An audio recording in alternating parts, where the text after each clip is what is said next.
ಶರದಿ ಕಬೀರನು ಸುರಪಾಲ ನೀನೇ ಕರಣ ಶರಣನು ಪುರೆವ ನೀನೇ ನರರಿ ಗಧಾರ ಚರಿತನು ನೀನೇ ಸರ್ವ ಸರ್ವ ವೀರ ನೀನೇ ಸುರಪಾಲ.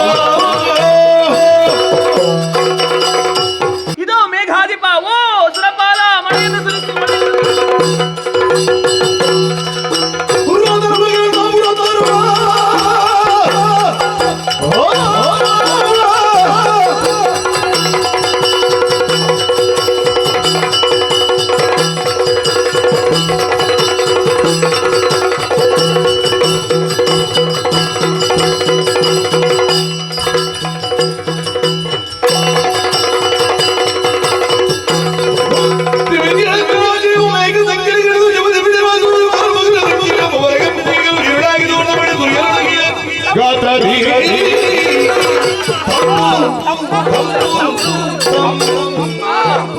ವಿಶ್ರಾಂತಿ ಹೊಂದೋಣ.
ರಮಣೀಯವಾಗಿ ಕಂಗಳಿಸುತ್ತಾ ಇದೆ ನಮ್ಮ ಈ ರಾಮಣೀಯಕಪುರ.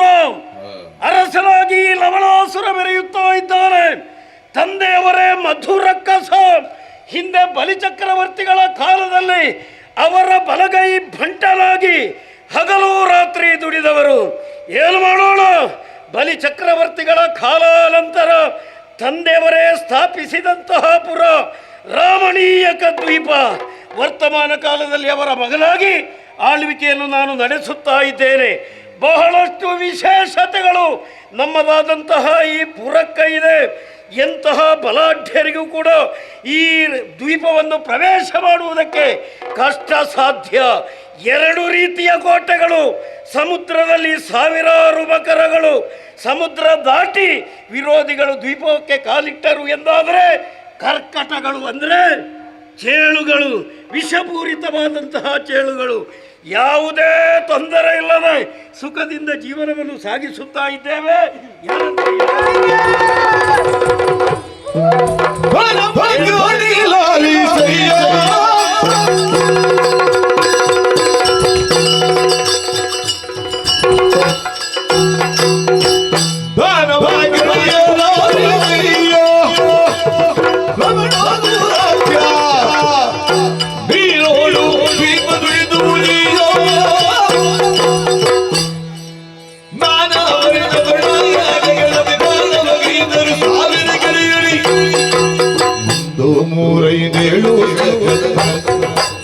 ತಲೆಗಳಿಂದ ಕೇಸರಿ ವಿಚಿತ್ರ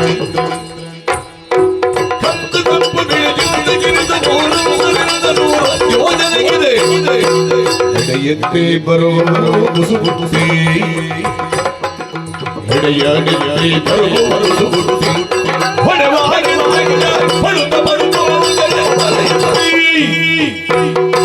ಕಡಿವಿಸಗಾರು ಮನೆದರ ಗಿಡಕಾಯರುಳಿ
ಆದದ್ದಾಗರ ಬಕರಾಸುರ ಇತ್ತ ಕಡೆಗೆ ಬಾ ಎಂಬ ಹಾಗೆ ಕರೆಯನ್ನಾಲಿಸಿ ಇತ್ತ ಕಡೆಗೆ ಬಂದಿದ್ದೇನೆ. ಏನಾಗಬೇಕು? ಪುರದ ರಕ್ಷಣೆಗಾಗಿ ಸಾವಿರಾರು ಮಕರಗಳು ಸಮುದ್ರದಲ್ಲಿದೆ, ನಮ್ಮ ಪುರವನ್ನು ರಕ್ಷಿಸುತ್ತಾ ಇದೆ. ಅಂತಹ ಸರ್ಪ ಮೊಸಳೆಗಳನ್ನು ನಿಯಂತ್ರಿಸುವುದಕ್ಕೆ ಇರುವವ ನೀನು. ಮಕರಾಸುರ, ಏನು ಮಾಡೋಣ? ಸರ್ಪಗಳ ಹಾವಳಿ ನಮ್ಮ ದ್ವೀಪದಲ್ಲಿ ಬಹಳಷ್ಟು ಕಷ್ಟಪಡುತ್ತಾ ಇದ್ದಾರೆ ರಾಕ್ಷಸರು. ಏನು ಮಾಡೋಣ? ಏನು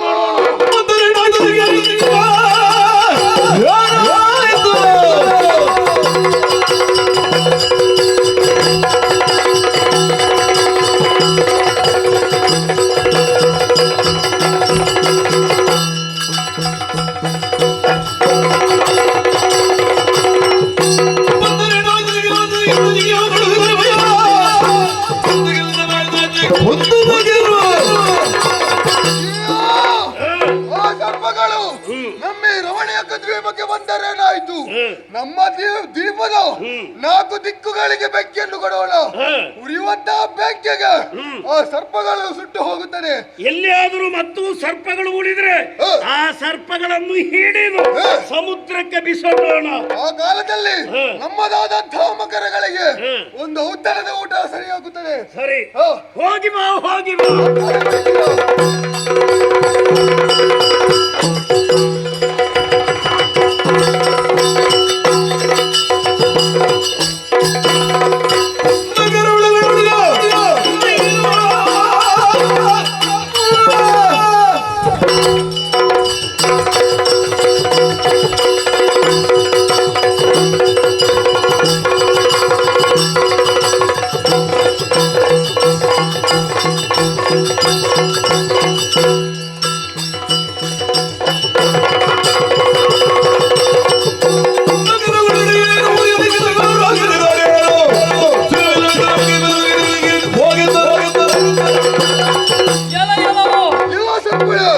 ಮಾಡುತ್ತಿರುವವರು ನಾವು. ನಮ್ಮ ದಾರಿಗೆ ಅಡ್ಡ ಬಂದೆ ಎಂದಾದರೆ ವಿಷಕಾರಿಯನ್ನು ಸಾಯಿಸುತ್ತೇವೆ.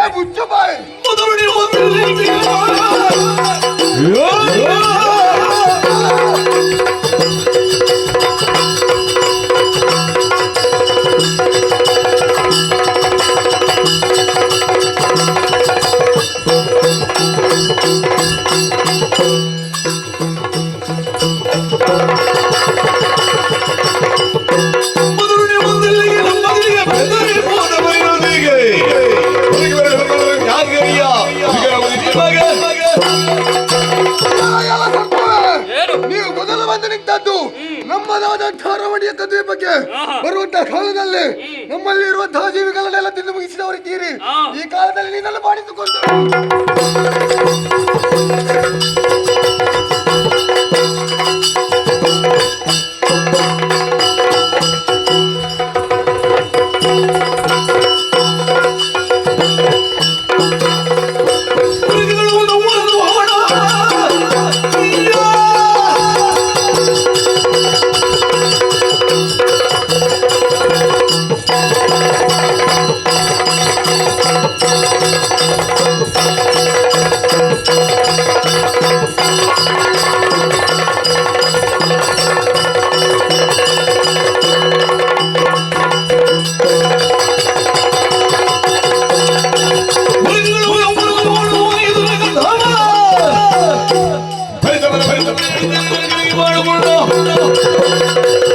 ತಿರುಗಾಟದಲ್ಲಿದ್ದಂತಹ ನಮಗೆ ತಡೆಯನ್ನು ಕೊಟ್ಟಿದ್ದವರು ಯಾರೆಂದು ನೋಡಿದಾಗ ಎಲ್ಲ ಕೂಲನೆ ನಮ್ಮ ದಾರಿಗೆ ಅಡ್ಡಲಾಗಿ ಬಂದಿದೆಯಾ?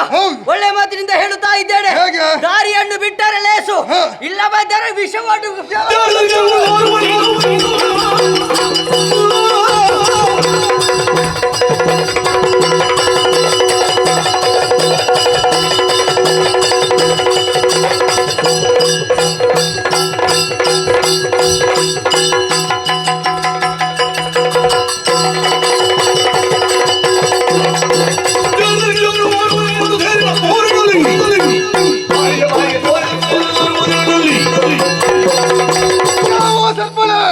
ನಿನಗೆ ದಾರಿಯನ್ನು ಬಿಟ್ಟು ಕೊಡುವುದಕ್ಕೆ ನೀನು ಬಂದದ್ದು ನಾವಿರುವಂತಹ ಸ್ಥಳಕ್ಕೆ ದಾರಿಯಲ್ಲ ಯಮಳವಾಗಿ ನಿಜ ದಾರಿ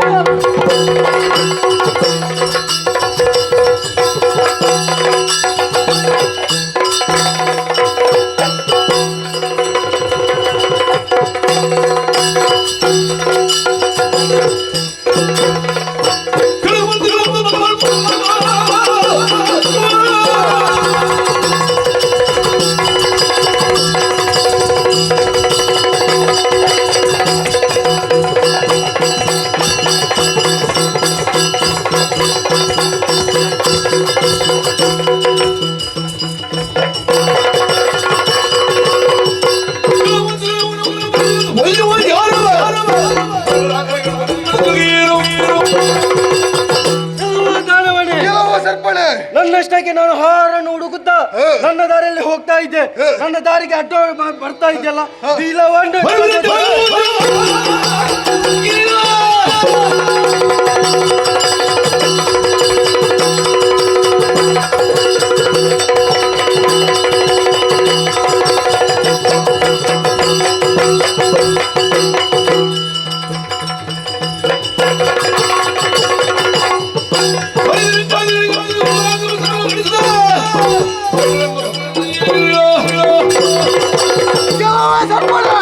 ನಿನ್ನನ್ನು ತುಂಡು ತುಂಡಾಗಿ ಕತ್ತರಿಸಿ ನಮ್ಮ ಮಕರಗಳಿಗೆ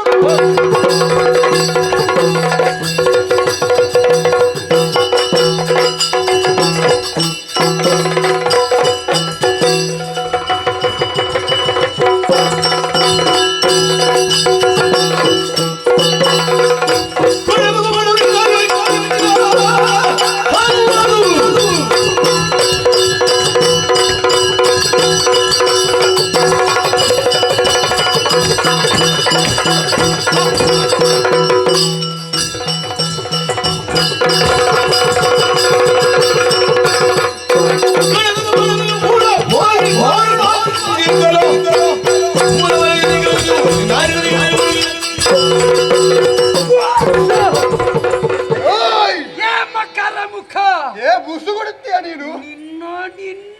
ಏನು ಮಾಡುವೆ?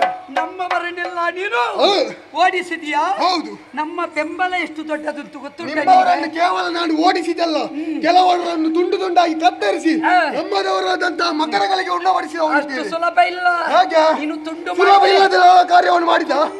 ಒಂದಾದ್ರೂ ಆದದ್ದು ತೋರಿಸು. ಎಲ್ಲ ರಕ್ಷಣೆಯಲ್ಲಿ ಆದದನ್ನು ತೋರಿಸುವುದಿಲ್ಲ. ಎಲ್ಲರೂ ತಿಂದು ಮುಗಿಸಿದ್ದಾರೆ. ಎಂತದ್ದು ಎಂತದ್ದು? ಏ ಅಯೋಗ್ಯ, ಏ ಹಲ್ಲು ಸಾವಿರ ಇರುವ ಮುಟ್ಟಾಲ ಏನುಂಟು ಮುಗಳು ನೀನು. ಹಲ್ಲು ಉಜ್ಜದೆ ಎಷ್ಟು ಸಮಯ ಆಯ್ತು? ಹಲ್ಲು ನೀನು ಹಲ್ಲು ಉಜ್ಜಿದ್ಯಾ? ಇದು ನಿನಗೆ ಉಂಟಲ್ಲ ಎರಡು ಹಲ್ಲು, ನೀನು ಉಜ್ಜಿದ್ಯಾ? ನಮ್ಮದು ವಿಷದ ಹಲ್ಲು. ವಿಷದಲ್ಲ, ಅದು ಉಜ್ಜವಾರದೆ ನಿನ್ನ ಹಲ್ಲು ಉಂಟಲ್ಲ, ಒಂದಾದ್ರೂ ಕೆಸರು ಬಿಟ್ಟೆ ಬೇರೇನಾದ್ರೂ ಹೊಸರು ಉಂಟ ಅದರಲ್ಲಿ ನೋಡು. ಕೆಸರು ಬಿಡ್ಲಿಕ್ಕೆ ನಾವು ಕೆಸರಿನಲ್ಲಿರುವುದನ್ನು ತಿನ್ನುವುದು. ಈ ಕಾಲದಲ್ಲಿ ನೀವು ಬಂದಿದ್ದ ಕಾರಣ ನಿಮಗೆ ಹಾವು ಆಹಾರವಾ? ನಿಲ್ಲು, ನಮ್ಗೆ ಹಾವು ಕೂಡ ಆಹಾರವೇ. ಸಾಯ್ತಿ ಪಾಪಿ, ನಿಲ್ಲು. ಹೇಗೆ ಸಾಯ್ತೇನೆ? ಇನ್ನು ಯಾರೋ ಹೇಳಿ ನೋಡು, ನೀರಿನಲ್ಲಿ ಹಾವು ಬಂದರೆ ನಮಗೆ ಹಸಿವಾಗಿದ್ದರೆ ನಾವು ತಿನ್ನಲು ಬಿಡ್ತೇವೆ. ನೀವು ಹಾವು ತಿನ್ನುತ್ತೇವೆ. ನೀನು ಹಾವು ತಿಂದ್ರೆ ಈಗ ಹೀಗೆ ನಿನ್ನದು ಪೂರ್ತಿ ಕರಗಿ ಹೋಗ್ತದೆ. ಮತ್ತಿನದು ಮತ್ತೆ ನೋಡುವ. ಬಂದವ ಯಾರು? ಯಾರು ನೀನು? ವಾಸುಕಿ. ವಾಸುಕಿ ಮಣಿದರೆ ನೀ ಸುಖಿ, ಇಲ್ಲದಿದ್ರೆ ಏನು ಮಾಡುವೆ? ಯಮನಿಗೆ ನೀ ಸಾಕ್ಷಿ. ಮುಚ್ಚಿ ನೋಡು ನಿನ್ನದು.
ಅಂಬರ ಪಥದಲ್ಲಿ ಸಂಚರಿಸುವಂತಹ ನೀನು ಅಷ್ಟು ಮಾತ್ರವಲ್ಲ, ಕೊಳೆತ ಮಾಂಸಗಳನ್ನು ತಿಂದು ಬದುಕುವಂತಹ ಪಕ್ಷಿ ನಿವಾರಣಿ ನೀನು.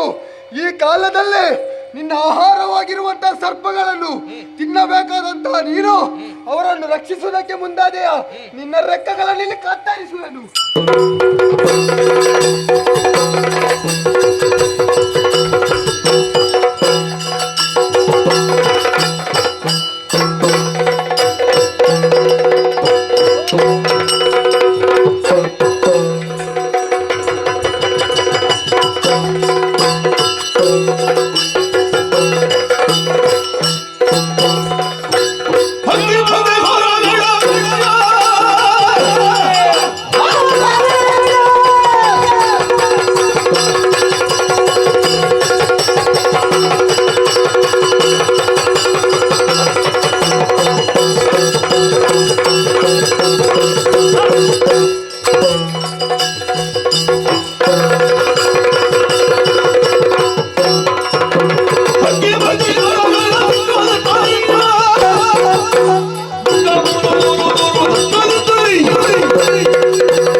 ರೀತಿಯಾಗಿ ಉರಗಗಳು ವಿರೋಧ ಸ್ವಭಾವದವುಗಳು. ಸತ್ಯ. ಅಂತಹ ಉರಗಗಳನ್ನು ರಕ್ಷಿಸುವುದಕ್ಕಾಗಿ ನೀನು ಹೊರಟೆ. ಸತ್ಯ. ನನ್ನ ಮಂತ್ರೀಶರನ್ನು ಕೊಂದೆ.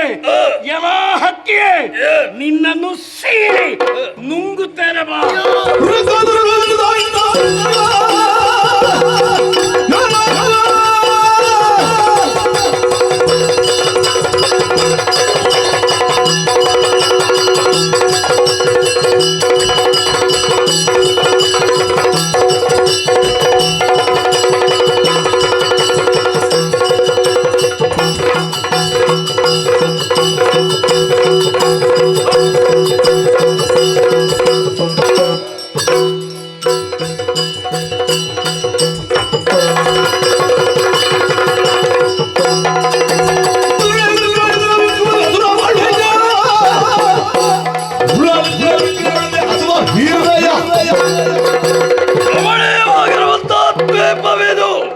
ಪ್ರಶಾಂತವಾಗಿಯೂ ಮಂಗಳಾಕಾರವಾಗಿಯೂ ಕಂಗೊಳಿಸುತ್ತಿರುವಂತಹ ಈ ದೀಪವನ್ನು ಚೆನ್ನಾಗಿ ತಿಳಿದು ವ್ಯವಹರಿಸಿ ಅನುಭವಿಸಬೇಕು, ನೋಡಬೇಕು ಎನ್ನುವಂತಹ ಆಶೆಯಿಂದ ನನ್ನ ಅಣ್ಣಂದಿರೆಲ್ಲ ಇಲ್ಲಿ ಬಂದು ತಿರುಗಾಡುತ್ತಾ ಇದ್ದರೆ ಅವರನ್ನು ಕೇಳದೆ ಕೊಂದು ತಿನ್ನಬಹುದು ಎಂಬುದಾಗಿ ಹಿಂಸಿಸುತ್ತಾ ಇರುವಿರಿ. ಅಂತಹ ನಿಮ್ಮನ್ನು ನಿರ್ನಾಮ ಮಾಡುವುದಕ್ಕಾಗಿ ಗರುಡ ಅವರೆಲ್ಲವರಿಗೂ ಅಣ್ಣನಾಗಿ ಬಂದಿದ್ದೇನೆ. ವಿನತೆ ಎಂಬವಳಿಗೆ ಮಗನಾಗಿ ಹುಟ್ಟಿಕೊಂಡಿರುವೆ. ಕಶ್ಯಪ ಬ್ರಹ್ಮನ ಮಗ ನಿಮ್ಮ ಸರ್ವನಾಶಕ್ಕಾಗಿ ಬಂದಿದ್ದೆ. ನೀನು ಯಾರ ಮಗನಾದರೂ ನನಗೆ ನುಂಗುವುದಕ್ಕೆ ಕಷ್ಟ ಆಗಲಿಕ್ಕೆ.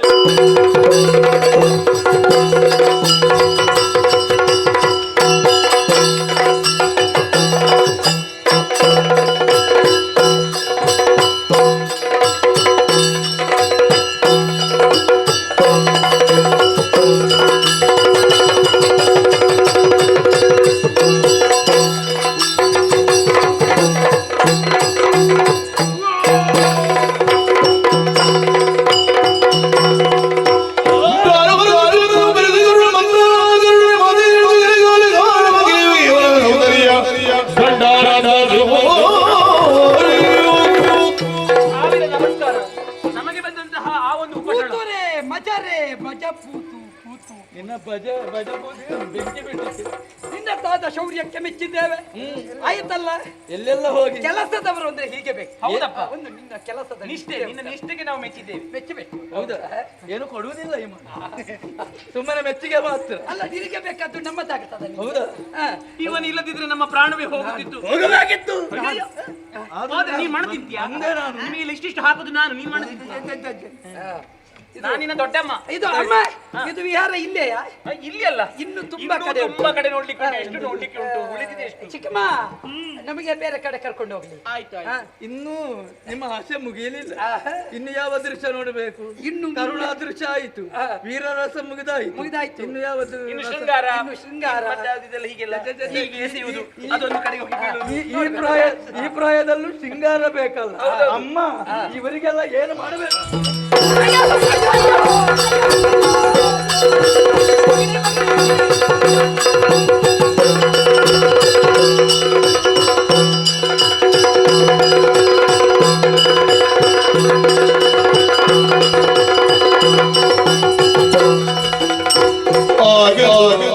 ಮಗುವೆ ಪರಾಧೀನ ದೊರೆಯಿತು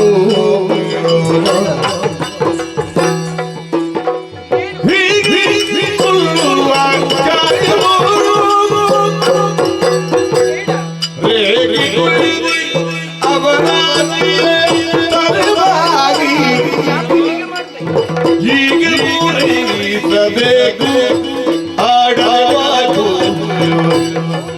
ಆಗದು ಮಗುವೇ ಪರಾಧೀನಗೊಳಗಿದ್ದು ಮಗುವೇ.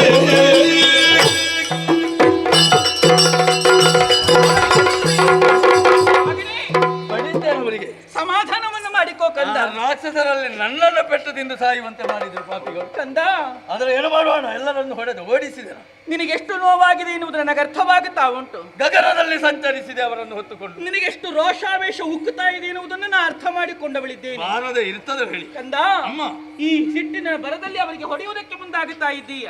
ಯಾವ ಕಾರಣಕ್ಕೂ ನೀನು ಅವರಿಗೆ ಹೊಡೆಯಬಾರದು. ಯಾಕೆ ಗೊತ್ತೇ? ನಾವು ಅವರ ಸೇವೆಯನ್ನ ಮಾಡುವವರು. ಅವರ ಸೇವಾ ಕೈಂಕರ್ಯವನ್ನು ನಾವು ಮಾಡ್ತಾ ಇರುವ ಕಾರಣದಿಂದಲಾಗಿ ಅವರಿಗೆ ಹೊಡೆಯ ಕೂಡದು. ನೀನು ಕೂಡ ಅವರ ಸೇವೆಯನ್ನು ಮಾಡಲೇಬೇಕು ಮಗನೇ. ಅಮ್ಮ ಅಮ್ಮ, ಒಂದು ಕೇಳಿಕೆ ತಾಯಿ.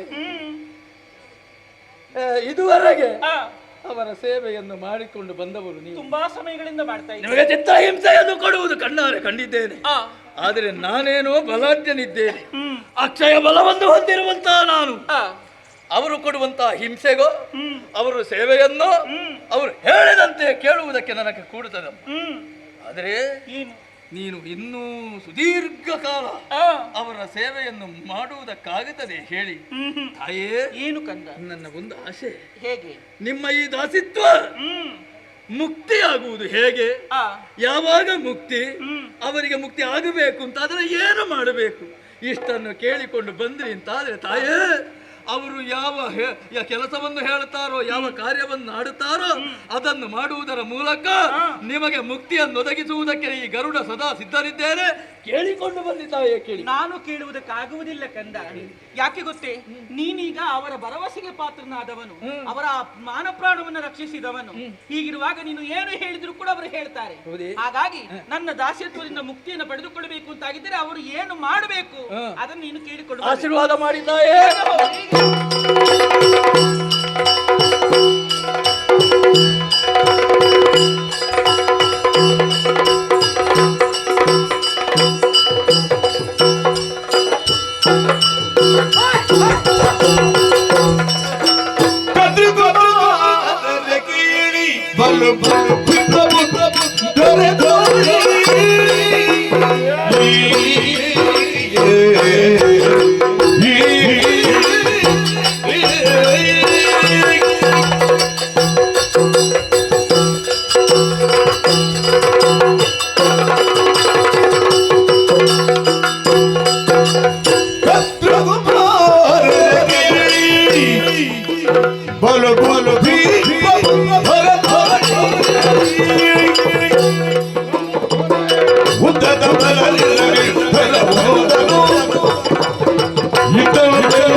ಯಾರು ಕತ್ತರು? ಕದ್ರು ಕುಮಾರರು ಅಂತ ಹೇಳಿದ್ರು ನಾನು. ಕದ್ರು ಕುಮಾರರು ಕದ್ರು ದೇವ ಮಕ್ಕಳಲ್ಲ? ಕಶ್ಯಪಾತ್ಮಜರು. ನೀವು ದೊಡ್ಡಮ್ಮನ ಮಕ್ಕಳಲ್ವಾ? ಕಾಶ್ಯಪೇಯರು. ಹೌದಮ್ಮ, ನಾವು ಅಲ್ವಾ? ಎಲ್ಲರೂ ತಾಳಿ ಕೇಳಿ. ಯಾವುದನ್ನು? ನಾನು ಆಡುವ ಮಾತುಗಳನ್ನು ಕೇಳಿ. ನಿಮ್ಮ ಸೇವೆ ಮಾಡ್ಲಿಕ್ಕೆ ತೊಡಗಿ ಕಾಲ ಎಷ್ಟಾಯ್ತು? ನಾನು ತುಂಬಾ ಸಮಯ ಆಯ್ತು. ಹೇಳಿದ ಕೆಲಸ ಎಲ್ಲ ಪೂರೈಸಿದ್ದೇನೆ ಇಲ್ವಾ? ಹೌದು. ವ್ಯೋಮದಲ್ಲಿ ಎಲ್ಲಿಂದ ಎಲ್ಲಿಗೆ ಸಂಚಾರ, ಬೇಕಾದಲ್ಲಿಗೆ ಕರೆದೊಯ್ದು ನಿಮ್ಮ ವಿಹಾರಕ್ಕೆ ಬೇಕಾದ ವ್ಯವಸ್ಥೆ ನಾನು ಮಾಡಿದ್ದೇನೆ ಇಲ್ವಾ ಹೇಳಿ? ಅದಕ್ಕೆ ನಮ್ಮದ್ದು ಕೃತಜ್ಞತೆ ಉಂಟು. ಹೌದಲ್ಲ? ನನಗೆ ಗೊತ್ತಾಗ್ಲಿಲ್ಲ ಅದು. ನಿಮಗೆ ಕೃತಜ್ಞತೆ ಉಂಟು ಅಂತ ನನಗೆ ಗೊತ್ತಾಗ್ಲಿಲ್ಲ ಅಂತ. ಹೌದೇ? ಯಾಕಾಗಿ ನಾನು ಸೇವೆ ಮಾಡಿದೆ. ಬಲದಲ್ಲಿ ನೋಡಿದ್ರೆ ನಿಮಗಿಂತಲೂ ಬಲಾನ್ವಿತರಿದ್ದೇನೆ. ನಿಜ. ಕಶ್ಯಪ ಪುತ್ರರಾದಂತಹ ನೀವು ಪ್ರಬುದ್ಧರಿದ್ದೀರಿ, ಜ್ಞಾನಿಗಳಿದ್ದೀರಿ. ನೀವು ಸ್ವಲ್ಪ ಆಲೋಚನೆ ಮಾಡ್ಲಿಕ್ಕೆ ಆಗೋದಿಲ್ಲ. ನಿನಗೆ ಇಷ್ಟು ತಡ ಆಯ್ತು ತಲೆಗೆ ಹೋಗುವಾಗ. ಯಾವುದು? ನಾವು ಜ್ಞಾನಿಗಳು ಅಂತ ನನಗೆ ಮೊದಲೇ ಗೊತ್ತುಂಟು. ಅದು ಇರಲಿ, ನಾನು ಯಾಕೆ ಅದನ್ನು ನೆನಪಿಸಿದೆ? ಯಾಕೆ? ನನ್ನ ಅಮ್ಮ ಬೇರೆ, ನಿಮ್ಮಮ್ಮ ಬೇರೆಯೋ? ನಿಮ್ಮಮ್ಮ ಹೇಳಿದ ಕೆಲಸ ನಾನು ಮಾಡಿದ್ದೇನಲ್ಲೋ ದೊಡ್ಡಮ್ಮ ಅಂತ ನಾನು ಕಡೆಗಣಿಸಿದ್ದೇನೋ? ಇಲ್ಲ ಇಲ್ಲ. ಚಿಕ್ಕಮ್ಮ, ನಿಮಗೆ ಚಿಕ್ಕಮ್ಮ, ನನಗೆ ಅಮ್ಮ ವಿನೋತಾದೇವಿ. ಹೌದಾ? ಒಬ್ಳು ಅಮ್ಮ ಕುಳಿತು ಕೆಲಸ ಮಾಡಿಸುದು, ಮತ್ತೊಬ್ಬ ಅಮ್ಮ ದುಡಿಯುವುದು. ನಿಮಗಿದು ಸಮಾಂತ ಆಗುತ್ತದ? ಅಂತ ತಾಯಿಗೆ ನಾನು ಮಗನಿದ್ದೇನೆ. ಇಂಥ ಮಗನಿಗೆ ಅವಳು ತಾಯಿ ಇದ್ದಾಳೆ. ಫಲಾನ್ವಿತನಾದಂತಹ ನನ್ನ ತಾಯಿಯಾಗಿಯೂ ಅವಳು ಪರರ ಸೇವೆಯಲ್ಲೇ ಕಾಲವನ್ನು ಕಳೆಯುತ್ತಿರುವುದು ನೋಡಿದ್ರೆ ನನಗೆಷ್ಟು ದುಃಖ ಆಗಬೇಕು. ಈಗ ನಿಮ್ಮ ಅಮ್ಮ ಸೇವೆ ಮಾಡ್ತಾ ಇದ್ರೆ ನಿಮಗೆ ಸಂತೋಷ. ಹಾಗಾಗಿ ನನಗೂ ನೋವಾಗುವುದಿಲ್ವೇ? ಹಾಗಾಗಿ ಕೈ ಮುಗಿದು ಬೇಡುದು ನಾನು. ನನ್ನಮ್ಮ ಇನ್ನು ಸೇವೆ ಮಾಡಬಾರ್ದು, ಅವಳು ಸ್ವತಂತ್ರಳಾಗಿ ಸಂತೋಷವಾಗಿ ಮನೆಯಲ್ಲಿ ಕಾಲ ಕಳೆಯಬೇಕೆಂಬ ಉದ್ದೇಶ ನಾನು ಹೊಂದಿದ್ದೇನೆ. ಹಾಗಾಗಿ ನಿಮ್ಮಲ್ಲಿ ಯುದ್ಧ ಇಲ್ಲ, ನಿಮ್ಮನ್ನು ಹೊಡೆ ದುಡಿಸುವುದಿಲ್ಲ. ಯಾಕೆ ಈ ಅಮ್ಮನನ್ನು ಹೀಗೆ ದುಡಿಸುವ ಉದ್ದೇಶ ಏನು ನಿಮಗೆ? ಯಾಕಾಗಿ ದುಡಿಸ್ತಾ ಇದ್ದೀರಿ ಅಮ್ಮನನ್ನು? ಇದರ ಹಿಂದೆ ಉಂಟು ಒಂದು ದಿನ ನಿನ್ನ ಹೂವೆಯಲ್ಲಿ ಕರೆದಳು ಜನನಿಯರು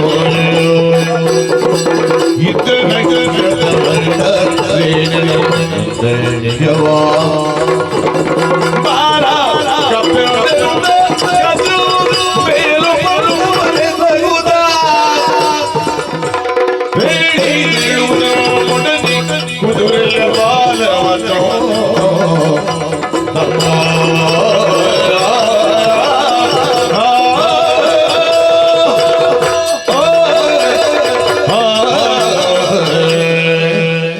ಸುಕುಮಾರ ಗರುಡ, ನಿನ್ನ ಈ ಭಾವವನ್ನು ಕಂಡಾಗ ನಮಗೂ ಅರ್ಥ ಆಗುತ್ತದೆ. ಆದರೆ ಇಷ್ಟೆಲ್ಲ ನಡೆಯುವುದಕ್ಕೆ ಗಣತರವಾದ ಕಾರಣ ಉಂಟು. ಏನು ಕಾರಣ? ಹಿಂದಕ್ಕಾದರೂ ನನ್ನಮ್ಮ ನಿನ್ನಮ್ಮ ಒಟ್ಟಿಗೆ ಇದ್ದರು. ಆ ಕಾಲದಲ್ಲಿ ಅಂಬರ ಪಥದಲ್ಲಿ ಸಾಗುತ್ತಾ ಇತ್ತು ದೇವೇಂದ್ರ ಏರಿದ ಉಚ್ಚೈಶ್ರವಸು. ಅದನ್ನು ಕಂಡಂತಹ ನನ್ನಮ್ಮ ನಿನ್ನಮ್ಮ ವಾಗ್ವಾದ ಕೇಳಿದರು. ಯಾವ ವಿಷಯ? ಆ ಕುದುರೆಯ ಬಾಲ ಕಪ್ಪು ಅಂತ ನಮ್ಮಮ್ಮನು, ನಿನ್ನಮ್ಮ ಬಿಳಿ ಅಂತಲೂ ವಾದಿಸಿದರು. ಏನು ಮಾಡೋಣ? ಇರುವುದಲ್ವೇ ಸವತಿ ಮಾತ್ಸರ್ಯ ಎನ್ನುವುದು ಉಲ್ಬಣಿಸಿತು. ಮಾರನೇ ದಿವಸ ನೋಡುವುದು ಅಂತ ಪಂಥವಾಯಿತು. ಅಮ್ಮ ನಮಗೆ ಆಜ್ಞಾಪಿಸಿದಳು, ನೇರವಾಗಿ ಆ ಬಾಲ ಕಪ್ಪಾಗಿ ಕಾಣುವಂತೆ ನೀವು ಪ್ರಯತ್ನಶೀಲರಾಗಬೇಕು ಅಂತ. ನಾನೆಲ್ಲ ವಿರೋಧಿಸಿದ್ದೆ ಮೊದಲು. ಆದ್ರೆ ಏನು ಮಾಡೋಣ, ಕೊನೆಗೆ ಅಮ್ಮನ ಮಾತಿಗೆ ಮಕ್ಕಳಾಗಿ ನಾವು ಮರುಳಾಗಬೇಕಾಯಿತು. ಮಾತಿಗೆ ವಿರೋಧ ಹೇಳಲಿಕ್ಕೆ ಆಗುವುದಿಲ್ಲ. ನೇತಾಡಿಕೊಂಡೆವು. ಮಾರನೇ ದಿವಸ ಕಂಡಾಗ ವಾಸ್ತವಾಂಶದಲ್ಲಿ ಅದು ಕಪ್ಪಾಯಿತು. ನಿನ್ನ ಅಮ್ಮನಿಗೂ ನನ್ನಮ್ಮನಿಗೂ ಒಂದು ವಾಗ್ವಾದ ನಡೆಯುವಾಗ ತಾಹ ಇತ್ತು. ಅದು ಕಪ್ಪಾಗಿ ಕಂಡರೆ ನೀನು ನನ್ನ ದಾಸಿಯಾಗಬೇಕು. ವಾಲ ಕಪ್ಪಾದ್ರೆ ದಾಸಿ ಆಗಬೇಕು. ನಿಜ. ಬಿಳಿ ಆದ್ರೆ ನನ್ನಮ್ಮ ನಿನ್ನಮ್ಮನಿಗೆ ದಾಸಿ, ಕಪ್ಪಾದ್ರೆ ನನ್ನಮ್ಮ ನಿನ್ನಮ್ಮ ನಮ್ಮಮ್ಮನಿಗೆ ದಾಸಿ. ಹೀನ ಪಂಥ ಅಲ್ವ? ಅರ್ಥ ಇಲ್ಲದ್ದು. ಆದರೆ ಏನು ಮಾಡೋಣ, ಹಾಗೆ ನಡೆಯಿತು. ಅಲ್ಲಿಂದ ಆರಂಭವಾಗಿದೆ ಇಲ್ಲಿವರೆಗೆ. ಈಗ ನನ್ನಮ್ಮ ವಾಗ್ವಾದ್ಗದ್ದದಂತೆ ತಾಹದಂತೆ ನಿನ್ನಮ್ಮನನ್ನು ದಾಸಿಯಾಗಿಸಿದ್ದಾಳೆ. ಹೌದು, ಅವಳಿಗೆ ದಾಸ್ಯ ವಿಮೋಚನೆ ಮಾಡಬೇಕು ನಾನು ಪ್ರಯತ್ನ ಪಡ್ತಾ ಇದ್ದೇನೆ. ಪ್ರಯತ್ನ ಪಡ್ತಾ ನನ್ನ ಚಿತ್ತ ಅರ್ಥ ಆಗಬೇಕು ನಿನಗೆ. ಆದ್ದರಿಂದ ಈಗ ಏನು ಮಾಡಿದ್ರೆ, ನಿಮಗೆ ಯಾವ ರೀತಿಯ ಸೇವೆ ಮಾಡಿದ್ರೆ ನನ್ನಮ್ಮ ಸ್ವತಂತ್ರಳಾಗಿದ್ದಾಳೆ. ಒಮ್ಮೆ ಹೇಳು, ನನ್ನಮ್ಮನಿಗೆ ಸ್ವಾತಂತ್ರ್ಯ ಬೇಕು. ನಿನಗೆ ಸ್ವಾತಂತ್ರ್ಯ ದಿನಾಚರಣೆ ಯಾವಾಗ? ನಿನ್ನಮ್ಮನಿಗೊಂದು ಸ್ವಾತಂತ್ರ್ಯ ದಿನಾಚರಣೆ ಶೀಘ್ರವಾಗಿ ಆಗುವ ಹಾಗೆ ನಾವು ಮಾಡುತ್ತೇವೆ.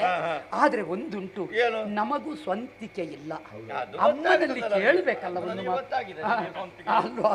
ಯಾರು ಹೇಳ್ಬೇಕು ನಿಮಗೆ? ನಮ್ಮಮ್ಮ ಹೇಳ್ಬೇಕು. ಎಲ್ಲ ಅಮ್ಮ ಹೇಳಿದಾಗೆ ಕೇಳುವುದು. ಈಗ ನೀನು ನಿನ್ನ ಅಮ್ಮನಿಗೆ ಬೇಕಾಗಿ ಅಲ್ವಾ ಏನಾದ್ರೂ ಮಾತೆಗಾಗಿ ಅಲ್ವಾ?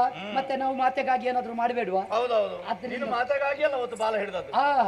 ಈಗ ಮಾತಿಗಾಗಿ ಏನಾದ್ರೂ ಮಾಡ್ತೇವೆ. ಸ್ವಲ್ಪ ಬದಿಗೆ ಎಂತದಂತೆ ಇವನದ್ದೆಂತದ್ದು? ಇವನ ಕೆಲಸ ಸೇವೆ ಮಾಡೋದು ಬಿಟ್ಟು ಎಂತ ಮಾತಾಡುದು? ನಿಮ್ಮ ಹತ್ರ ಪಟ್ಟಾಂಗ ಮಾತಾಡುದು ಎಂತದಂತ ಹೇಳಿ. ಎಂತದ್ದು? ನೀನು ತಮಾಷೆ ಮಾಡಿ ನಮಸ್ಕಾರ ಮಾಡುದ? ಆಗ ಕಂಡ ಗರುಡ ಅಲ್ಲ, ಈಗ ಮತ್ತೆ ಈಗ ಹೊಸ ಗರುಡ. ಇವ್ ನೀನು ತಮಾಷೆ ಮಾಡಿ ನಮಸ್ಕಾರ ಅದೇ ಅವನೇ. ಈಗ ಆಗದ ಹಾಗೆ ಇದು ಬ್ಯಾರೆ ಅಲ್ಲ, ಎರಡು ಒಂದೇ. ಇದು ಬ್ಯಾರೆ, ಭಾವದಿಂದ ಬ್ಯಾರೆ ಅಂತ. ನನ್ನನ್ನು ಕರೆಯುವುದು ಯಾಕೆ? ಮತ್ತೆ ನೀವು ಮಾತಾಡುದು ಯಾಕೆ? ನೀವು ಕರೆದ ಮೇಲೆ ನನ್ನ ಹತ್ರ ಮಾತಾಡ್ಬೇಕು. ಹೇಳಿ. ಇನ್ನು ನೀವು ಎಂತದ್ದು ಸೇವೆ ಮಾಡಿಸಿಕೊಳ್ಳುವುದು? ಇನ್ನೂ ಸೇವೆ ಮಾಡ್ಬೇಕಮ್ಮ. ಅಮ್ಮ ಗೊತ್ತಿಲ್ಲ. ಎಂತದ್ದು? ಹಿಂದಿನಿಂದ ಬಹಳಷ್ಟು ಮಾತಾಡ್ತಾರೆ. ಎಂತಂತ ಹೇಳಿ? ಇನ್ನೂ ಅವಳದ್ದೊಂದು ಸೇವೆ ಮುಗಿಲಿಲ್ಲ. ಅವರು ಇರುವುದೇ ಸೇವೆಗಾಗಿ. ಅವರು ಸೇವೆಗಾಗಿ, ಹೌದು. ತಾಹದಿಂದ ಸೇವೆ ಅಲ್ವಾ ಅಮ್ಮ? ಎಂತದ್ದು? ಈಗ ನೀನು ನೋಡು, ನಿನ್ನ ಸೇವೆ ಇನ್ನು ನಾವು ಮಾಡ್ತೇವೆ. ಎಂತದಕ್ಕೆ? ಅವರಿಗೆ ಈ ಸಲ ಒಂದು ಬಂಧ ವಿಮೋಚನೆ ಆಗಬೇಕು. ಅವರದ್ದು ದಾಸ್ಯತ್ವ ವಿಮೋಚನೆ ಆಗಿಲ್ಲ, ನೀನು ಬಂಧ ವಿಮೋಚನೆ ಆಗಬೇಕು. ವಿಮೋಚನೆ ಆಗಬೇಕು ಅಂತಿದ್ರೆ ನೀನೇ ದಾರಿ ಹೇಳಬೇಕು. ಅಮ್ಮ ಎಂತದ್ದು? ಈಗಲಾದ್ರೂ ನಿನ್ನ ಮಗನಾಗಿ ಪ್ರಾರ್ಥನೆ. ಎಂತದ್ದು? ಅವನ ಅಮ್ಮನನ್ನೊಂದು ದಾಸ್ಯ ವಿಮೋಚನೆಗೊಳಿಸಬೇಕಿದ್ರೆ ಏನು ಮಾಡುವುದಕ್ಕೂ ಅವ ಸಿದ್ಧ. ಏನು ಸೇವೆ ಮಾಡಲಿ ಹಾಗೆ ನೀನು ಅಲ್ಲಿ ಬದಿಯಲ್ಲಿ ನಿಲ್ಲು. ಮೇರುಗಿರಿಯ ಸಾರು ಪ್ರದೇಶಕ್ಕೆ ಹೋಗಬೇಕಾ? ಅದೆಲ್ಲ ಹಾಗೆ ಆಯ್ತಲ್ಲ. ಇನ್ನೆಂತದ್ದು? ಈಗ ನೀವು ಹೇಳಿದ ಹಾಗೆ ದಾಸ್ಯತ್ವ ವಿಮೋಚನೆ ಆಗಬೇಕು. ನಾವೊಂದು ಉಪಾಯ ಮಾಡುವ. ನಿನ್ನ ಸೇವೆಗೆ ನಾವಿದ್ದೇವೆ. ಇವನನ್ನು ದೂರಕ್ಕೆ ಹಾರಿಸಬೇಕು. ಈಗ ಹೋದದ್ದು ನಾವು ರಾಮಣೀಯಕ್ಕೆ ದ್ವೀಪಕ್ಕೆ. ಎಂತದ್ದು ಅಲ್ಲಿ ಇವತ್ತು ಸಮಸ್ಯೆ ಸಮಸ್ಯೆ ಇವನದ್ದೇ. ಹೌದು, ಈ ಸಮಸ್ಯೆಯಿಂದ ಬಗೆಹರಿಸಬೇಕಾದ್ರೆ ನಾವು ದೂರಕ್ಕೆ ಕಳಿಸಬೇಕು. ದೂರಕ್ಕೆ ಅಂದ್ರೆ ಎಲ್ಲಿಗೆ? ಸ್ವರ್ಗ ಲೋಕಕ್ಕೆ. ಸ್ವರ್ಗಸ್ಥ ಆಗುದಾ? ಅಯ್ಯೋ, ಸ್ವರ್ಗ ಲೋಕಕ್ಕೆ. ಸ್ವರ್ಗ ಲೋಕಕ್ಕೆ. ಸ್ವರ್ಗ ಲೋಕದಿಂದ ಅಮೃತ ಭಾಂಡವನ್ನು ಹಿಡಿದು ಬರುವುದಕ್ಕೆ ಹೇಳ್ಬೇಕು ಇವನ ಹತ್ರ. ಅದನ್ನು ತಂದು ಎಂತದ್ದು ಮಾಡುವುದಪ್ಪ? ಅದನ್ನು ತಂದು ನಿನ್ನ ತಲೆಗೆ ತುರಿಯುವುದು.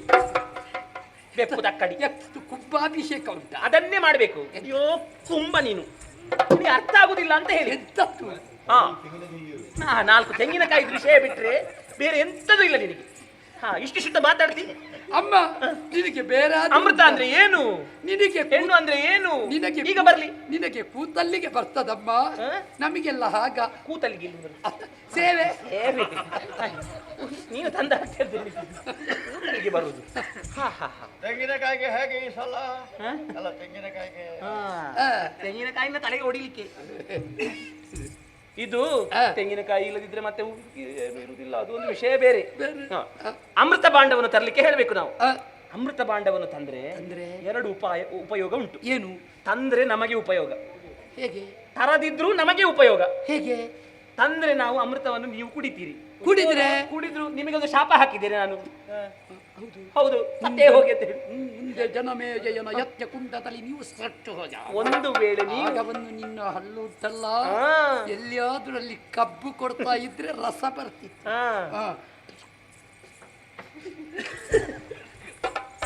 ನಿನ್ನದು ಅಮೃತವನ್ನು ನೀವು ಕುಡಿದರೆ, ಜರಾಮರಣ ವರ್ಜಿತವಾದಂತಹ ಅಮೃತವನ್ನು ಕುಡಿದರೆ ನಿಮಗೆ ಮರಣವೇ ಬರುವುದಿಲ್ಲ.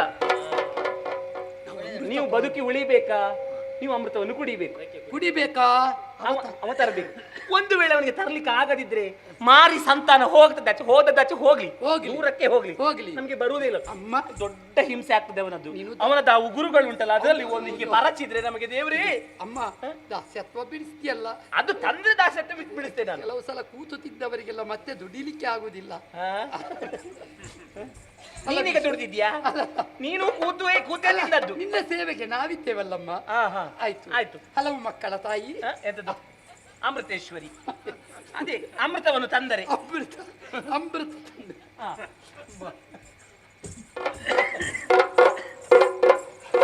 ಅಮ್ಮ, ನಾನೇ ಕೇಳ್ತೇನೆ. ನೀನೇ ಕೇಳು. ಅಮ್ಮ, ನೀವು ಹೇಳಿದ್ರೆ ಆದೀತಮ್ಮ. ನನಗೆ ಒಂದು ಶಬ್ದ ಕೇಳಿತ್ತು, ಮಾರಿ ಸಂತಾನ ಅಂತ. ಇಲ್ಲಪ್ಪ, ಮಾರಿ ಸಂತಾನ ಅಂತಂದ್ರೆ ಮಾರಿ ಅಂದ್ರೆ ಮಾರಿ ಅಮ್ಮ. ತುಂಬಾ ಬೇಕಲ್ಲ. ಮಾರಿ ಒಬ್ಬನೇ ಇರುವುದು. ನಿಮ್ಮ ಜಾಗಗಳು ತುಂಬಾ ಕಾಣ್ತವೆ. ಇಲ್ಲ, ಈಗ ಬರಬೇಕು. ಇದು ನಮ್ಮದೊಂದು ಉದ್ದೇಶ ಉಂಟು. ದಾಸ್ಯತ್ವ ಬಿಡುಗಡೆ ಮಾಡಬೇಕು ಅಂತಿದ್ರೆ ನೀನು ಈಗಲೇ ಸ್ವರ್ಗಕ್ಕೆ ಹೋಗ್ಬೇಕು.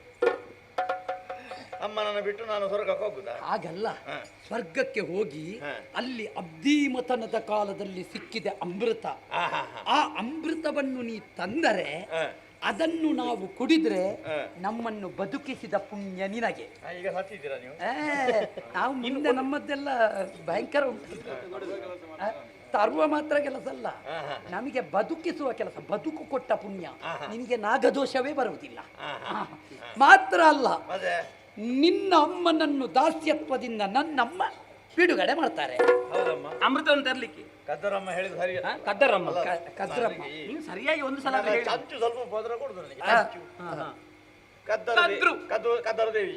ಕದ್ರು ದೇವಿ ಯಾವುದನ್ನು ಕದ್ರು? ಅಲ್ಲ, ಕದ್ರು ದೇವಿ. ದೇವಿ ಕದ್ರು. ದೊಡ್ಡಮ್ಮ. ದೊಡ್ಡಮ್ಮ ಅಲ್ಲ, ದೊಡ್ಡಮ್ಮ. ದಡ್ಡ ನೀನು. ದೊಡ್ಡಮ್ಮ ಕದ್ರು ದೇವಿ. ಸ್ವರ್ಗಕ್ಕೆ ಹೋಗ್ಬೇಕು. ಸ್ವರ್ಗಕ್ಕೆ ಅಲ್ಲಿ ಅಮೃತ ಇರುವುದು ಸ್ವರ್ಗದಲ್ಲಿ ಅಲ್ವಾ? ಅದೆಲ್ಲಿ? ಮತ್ತೆ ನರಕಕ್ಕೆ ಹೋದ್ರೆ ಆಗ್ತದ? ನಾನು ಅಲ್ಲ ಹೇಳಿದ್ದು, ನಾನು ಸ್ವರ್ಗ ಲೋಕ ನೆನಪು ಮಾಡಿದ್ದೀನಿ. ಜಾಗ್ರತೆಗೆ ಹಾ. ಸ್ವರ್ಗಕ್ಕೆ ಹೋಗಬೇಕು, ಅಮೃತ ಭಾಂಡವನ್ನು ತಂದು ಕೊಡ್ಬೇಕು. ನಾನು ಅಮೃತ ಭಾಂಡವನ್ನು ಒಪ್ಪಿಸಿದ ಕಾಲಕ್ಕೆ ನನ್ನ ಅಮ್ಮ ಬಿಡುಗಡೆ ಆಗಿದ್ದಾಳೆ. ಬಿಡುಗಡೆ ಆಗಿ ಆಯ್ತು. ಹೌದಲ್ಲ? ಹೌದೌದು. ಆಯ್ತಾ? ಹಾಗಾದ್ರೆ ಹೋಗುದು ಯಾಕೆ ನಾನು? ಅಲ್ಲ, ಈಗಲೇ ಆಯ್ತಾ ಬಿಡುಗಡೆ? ಈಗಲೇ ಬಿಡುಗಡೆ ಆಗುದಿಲ್ಲ. ತಂದು ಒಪ್ಪಿಸಿ ಇವರು ಕುಡಿಬೇಕು. ಆಮೇಲೆ ಕುಡಿಯುವುದಕ್ಕೆ ಕೊಟ್ರೆ ನಾನು ಸ್ವರ್ಗಕ್ಕೆ ಹೋದನ, ಅಮೃತವನ್ನು ತಂದು ಕೊಟ್ಟನ, ನನ್ನ ಅಮ್ಮ ಬಿಡುಗಡೆ ಹೊಂದಿದ್ಲು. ಆಮೇಲೆ ನೆಮ್ಮದಿಯಲ್ಲಿ ನಾನಿರ್ಬಹುದು. ನೆಮ್ಮದಿಯಲ್ಲಿರ್ಬಹುದು. ಆದೀತಮ್ಮ, ಈ ಕ್ಷಣವೇ ಸ್ವರ್ಗಧಾಮದ ಕಡೆಗೆ ಹೊರಟೆ. ಹೊರಟೆ.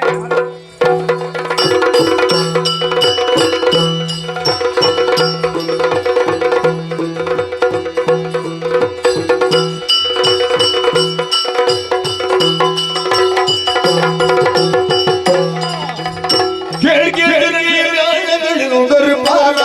ಮತನದಿ ದೊರೆತ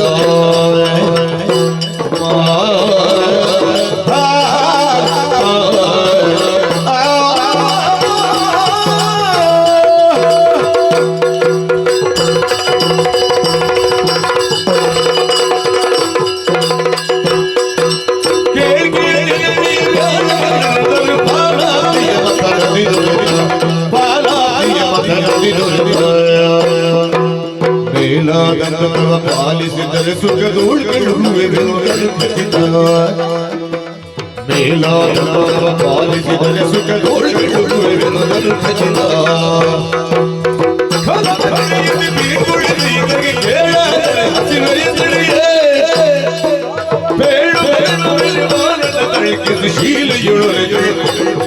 ಪೂರ್ವಕ್ಕೆ ನಡೆಗೆ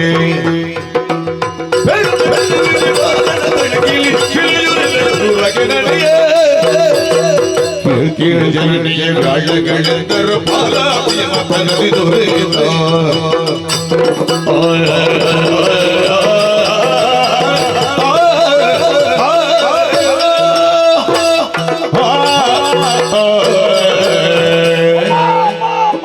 ಏನು ಕಂದ ಇವತ್ತು ಸಂತೋಷದಲ್ಲಿದ್ದ ಹಾಗೆ ಕಾಣ್ತಾ ಉಂಟು. ಕೇಳು ಕೇಳು ಕೇಳು. ಕೇಳು. ಯಾಕೆ ಕೇಳಬೇಕು? ನಮಗೆ ಯೋಗ್ಯವಾದಂತಹ ಮಾರ್ಗ ದೊರಕಿದೆ. ನೀನು ಬಿಡುಗಡೆ ಹೊಂದಿದ ಹಾಗೆ, ಅದು ಹೇಗೆ? ನೀನು ಸ್ವತಂತ್ರಳಾದ ಹಾಗೆ. ಯಾವಾಗ ಹೇಗೆ ಅಂತ ಬೇಕಲ್ವ ಕಂದ? ನೀನೇ ಹೇಳಿದೆಯಲ್ಲ, ಪರಾಧೀನದಲ್ಲಿದ್ದೇವೆ, ಅವರನ್ನು ನೋಯಿಸುವ ಅಧಿಕಾರ ನಮಗಿಲ್ಲ ಮಗನೇ. ಇಲ್ಲ. ಹಾಗಾಗಿ ಬಿಡುಗಡೆಗೆ ಯೋಗ್ಯವಾದಂತಹ ಮಾರ್ಗವನ್ನು ಅವರಲ್ಲೇ ಮಾತನಾಡಿ ಕಂಡುಕೋ ಎಂಬ ಹಾಗೆ ಅವರಲ್ಲಿ ಹೋಗಿ ಮಾತನಾಡಿದೆ. ಹೌದಾ? ಸಮಾಧಾನ ಚಿತ್ತದಿಂದ ಸಂಯಮದಿಂದ ಮಾತನಾಡಿದ ಕಾಲಕ್ಕೆ ಅವರ ಯೋಗ್ಯ ಮಾರ್ಗ ಹೇಳಿದ್ದಾರೆ. ಏನು? ಅವರಿಗೆ ಒಂದು ತೀರ್ಮಾನ ಮಾಡ್ಲಿಕ್ಕೆ ಆಗುದಿಲ್ಲ. ಅಮ್ಮನನ್ನು ಕರೆದ್ರು. ಅದು ಮೊದಲಿನಿಂದಲೂ ಹಾಗೆ, ಸಣ್ಣಿಂದಲೂ ಬಂದ ಅಭ್ಯಾಸ ಅದು. ಅಮ್ಮ ಹೇಳಬೇಕು, ನಾವು ಹೇಳುವುದಿಲ್ಲ ಅಂತ. ಹಾಗಾಗಿ ದೊಡ್ಡ ಮನೆ ಒಂದು ಮಾರ್ಗ ಸೂಚಿಸಿದ್ದಾಳೆ. ಹೇಗೆ? ಅವರಿಗೆ ಒಂದು ಸಾಹಿತ್ಯವೇ ಅಂತ ಭಯ ಉಂಟಂತೆ ಊರಗಾದಿಗಳಿಗೆ. ಅವರಿಗೆ ಬದುಕಿ ಉಳಿಯಬೇಕಂತೆ. ಅದಕ್ಕಾಗಿ ಪಾಲಾಬ್ದಿಯ ಮತನಲ್ಲಿ ದೊರಕಿದಂತ ಅಮೃತವೆಂಬಂತಹ ದಿವ್ಯ ಪೇಯ, ಜರಾ ಮರಣ ವರ್ಜಿತವಾದಂತಹ ದಿವ್ಯ ಪೇಯ ದೇವತೆಗಳು ಕುಡಿದು ಉಳಿದದ್ದನ್ನು ಬಹಳ ಭದ್ರವಾಗಿ ಸ್ವರ್ಗಧಾಮದಲ್ಲಿ ಉಳಿಸಿಕೊಂಡಿದ್ದಾರೆ. ಅದನ್ನು ತಂದು ಕೊಟ್ಟೆ ಅಂತ ಆದ್ರೆ ಆ ಕ್ಷಣದಲ್ಲಿ ನಿನ್ನ ಅಮ್ಮ ಸ್ವತಂತ್ರಳು ಅಂತ ಹೇಳಲಾಂ. ಅದಕ್ಕೆ ಯಾರು ನೀನು? ಹೌದು. ಏನು ಮಗ ನೀನು ಹೀಗೆ ಮಾತಾಡ್ತಾ ಇದ್ದೀಯ? ಏನಮ್ಮ ಭಯದ ಛಾಯೆ? ಮತ್ತೆ ಯಾಕೆ? ಸ್ವರ್ಗಕ್ಕೆ ಹೋಗುವುದು ಅಭಿಯ ಮಗ್ಯದೋ ಉದ್ಧಕ ವರ್ಗ ಪ್ರಸಿದ್ಧರಿದ್ದವರು ಹದಬಲರು ಹೊತ್ತಿದ ರಾತ್ರಿಯ ಉರಿದಣಿಸೆಟ್ಟು ಎದ್ದು ಶಕ್ತಿಯುಳ್ಳೆರಡು ಇದ್ದ ಪ್ರಬುದ್ಧ ಸುಂದರಿಯ ವಿಕ್ತರ ಕೊಟ್ಟಿ ಮುತ್ತು ಮುತ್ತಿಗೆ ತಿಳಿದಿ ಸುದ್ದಿಯನ್ನು ಸುತ್ತರಂದು ಕಾರ್ಯಯ ಹೊತ್ತಿ ಮುತ್ತ ಭಾವಿಗೊಳ್ಳಲಿ ಸುದ್ದಿಯನ್ನು ಸುತ್ತರಂದು ಕಾರ್ಯಯ ಹೊತ್ತಿ ಮುತ್ತ ಭಾವಿಗೊಳ್ಳಲಿ ಮಗನೇ ಮಗನೇ ಮಗನೇ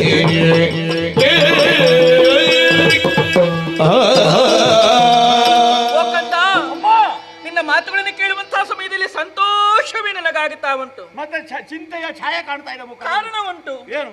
ಏನು ಸ್ವರ್ಗ ಅಂತ ಹೇಳಿದ್ರೆ ಹತ್ತಿರದಲ್ಲಿ ಉಂಟು ಅಂತ ಭಾವಿಸಿಕೊಂಡಿದ್ದೀಯ ನೀನು? ಎಲ್ಲಿ ಆಗಲಿ ನಮಗೆ ಯಾರು ಹುಡುಕಿಕೊಂಡು ಹೋಗಿದ್ದೇನೆ ಮಗನೇ, ಅದಕ್ಕೆ ಎತ್ತರವಾಗಿರುವಂತದ್ದು, ಅಭೇದ್ಯವಾದದ್ದು. ನಿನ್ನ ಮಗ ಸಾಮಾನ್ಯ ಅಂತ ತಿಳಿಬೇಡ, ಬಲಿಷ್ಠನಿದ್ದೆ. ಅಯ್ಯೋ, ಗೊತ್ತಿದೆ ನನಗೆ ನಿನ್ನ ಶಕ್ತಿ ಸಾಮರ್ಥ್ಯ ಏನು ಎನ್ನುವುದರ ಬಗ್ಗೆ ಎರಡು ಮಾತಿಲ್ಲ.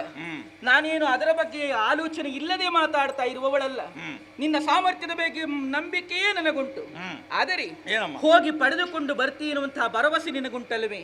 ಆ ಭರವಸೆ ಒಂದು ಸಾಕು ನಿನಗೆ. ಭರವಸೆ ಯಾಕೆ ಉಂಟು? ನಾನು ಹುಟ್ಟಿ ಬರುವ ಕಾಲಕ್ಕೆ ನೀನು ಬಡಿಯಲ್ಲಿರ್ಲಿಲ್ಲ. ಕ್ರೋಧದಿಂದ ಒಮ್ಮೆ ಆರ್ಭಟಿಸಿ ನಾನು ರೆಕ್ಕೆ ಬಡಿದೆ ಅಂತ ಆದ್ರೆ ಲೋಕವೇ ಅಲ್ಲೋಲ ಕಲ್ಲೋಲವಾಗಿದೆ. ಸಪ್ತರ್ಷಿಗಳು, ದೇವತೆಗಳು ಎಲ್ಲವರು ಆಗಮಿಸಿ ನನ್ನನ್ನು ಸ್ತುತಿಸಿದ ಕಾಲಕ್ಕೆ ನಾನು ಶಾಂತ ಗರುಡನಾದದ್ದು. ಮೊದಲಿನ ರೂಪ ಉಂಟಲ್ಲ, ನಿನಗೆ ನೋಡ್ಲಿಕ್ಕೆ ಸಾಧ್ಯ ಇಲ್ಲ.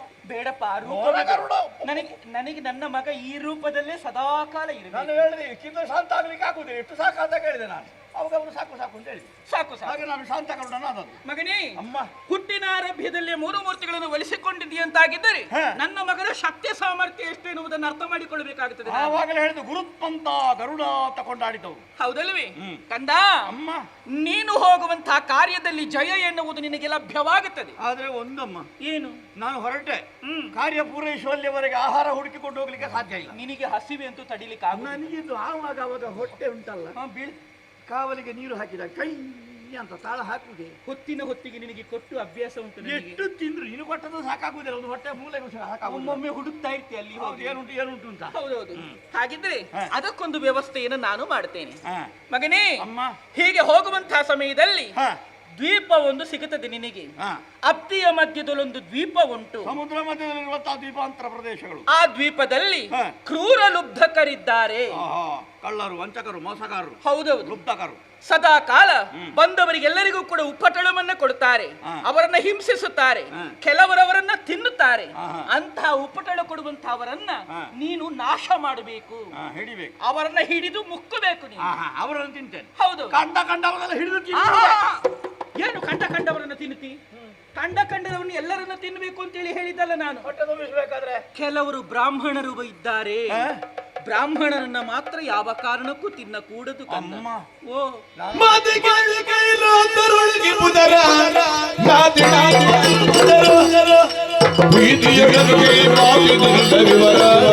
ಶುಭ ಲಕ್ಷಣವೇನದರ ಖ್ಯಾತನ ಶಿಖಿಯ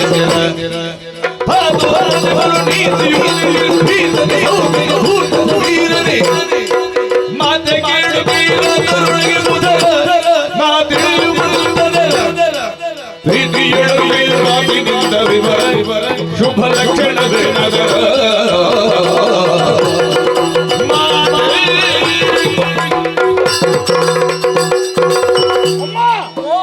ನೀನು ಯೋಗ್ಯ ಮಾರ್ಗವನ್ನು ಹೇಳಿದೆ ನನಗೆ.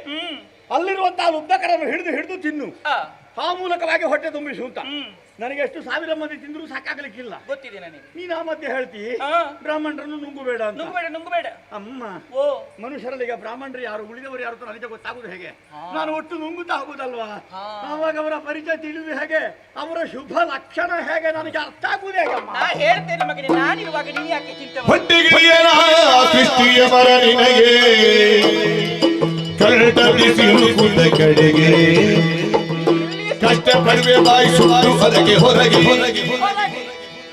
ಕಷ್ಟಪಡುವೆ ಬಾಯಿ ಸುಟ್ಟು ಅದಕ್ಕೆ ಹೊರಗೆ ಹುಂಜಿಸದು ಗುಳೈ ಕೆಳಗೆ ಹುಂಜಿಸದು ಗುಳೈ ಕೆಳಗೆ ಎಷ್ಟಾದರೂ ಶ್ರಮ ಪಟ್ಟು ತಿನ್ನಲು ಕಡೆಗೆ ಎಷ್ಟಾದರೂ ಶ್ರಮ ಪಟ್ಟು ತಿನ್ನಲು ಕಡೆಗೆ ಶ್ರೇಷ್ಠನೇ ಜೀರ್ಣಿಸಲೆಷ್ಟೆಲ್ಲ ಕಷ್ಟವು ಇಷ್ಟದಿಂದ ಪದ ಮುಟ್ಟಿ ನಬಿಸಿ ನಡಿ ಶ್ರೇಷ್ಠನೇ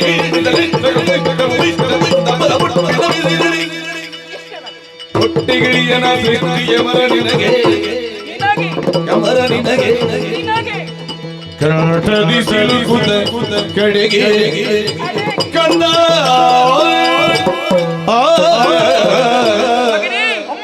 ನಾನಿರುವಾಗ ನೀನ್ ಯಾಕೆ ಚಿಂತೆಯನ್ನು ಮಾಡಬೇಕು? ಎಲ್ಲ ವಿಷಯವನ್ನ ಸಂಪೂರ್ಣವಾಗಿ ಹೇಳ್ತೇನೆ ನೀನು.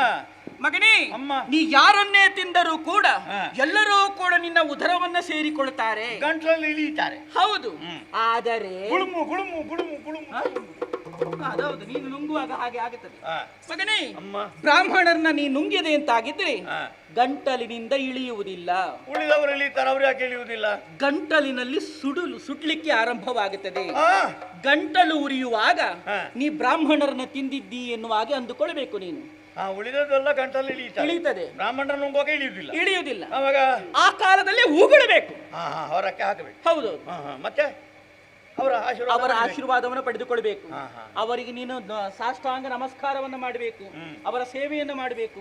ಅವರಿಂದ ಆಶೀರ್ವಾದವನ್ನು ಪಡೆದುಕೊಂಡು ನೀ ಮುಂದೆ ಹೋದಿ ಅಂತಾಗಿದೆ, ನಿನಗೆ ಒಳ್ಳೆಯದಾಗುತ್ತೆ. ಅಮ್ಮ, ಯೋಗ್ಯವಾದಂತಹ ಸಲಹೆಯನ್ನು ಈ ಕಾಲಕ್ಕೆ ಕೊಟ್ಟಿದ್ಯಾ. ಉಳಿದವರನ್ನೆಲ್ಲ ಚಿಂತೇನೆ. ನನ್ನ ಗಂಟಲು ಉರಿಯಿತು, ನುಂಗುದಕ್ಕೆ ಸಾಧ್ಯವಾಯಿತು ಅಂತಾದ್ರೆ ಅವರನ್ನು ಹೊರಕ್ಕೆ ಚೆಲ್ಲಿ ಅವರ ಅನುಗ್ರಹವನ್ನು ಹೊಂದಿ ಆಮೇಲೆ ಮುಂದುವರಿಯುತ್ತೇನೆ. ಸಂತೋಷವಾಯಿತು. ಹೊರನಲ್ಲ ಇನ್ನೇನು ಹೇಳಲಿಕ್ಕೆ ಉಂಟ? ಹರಿ ಹರಿ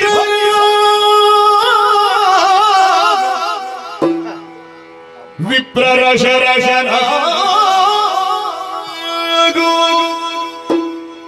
ಧರಿಮೂರರುಳು ಕೀರ್ತಿ ಧರಿದಿ ಶಾಶ್ವತನಾದೋ ಕಂದ.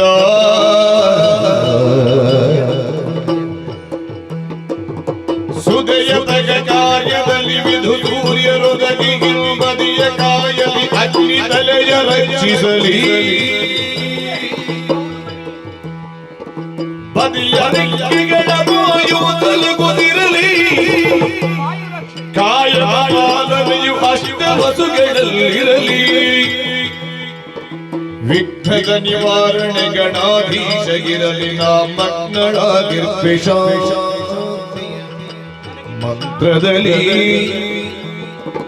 ಲಗ್ನವಿದು ಶುಭ ನಿನಗೆ ಪುರಡು ಲಗ್ನವಿದು ಶುಭ ನಿನಗೆ ಪುರಡು ಪುರಡು ಪುರಡು ಜಯಗಾವಿದೆಯು ಶೀಘ್ರ ಒಲಿಯಲಿಯೊಂದು ಪರಸಿ ಬೇಡಿದಳು ಹರಿಭರಿವನ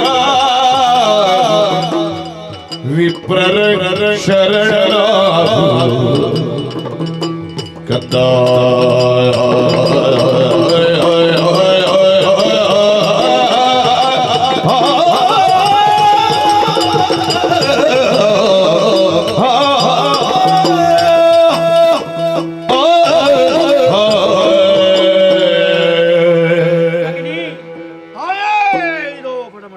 ಎದ್ದೇಳು ಮಗನಿ.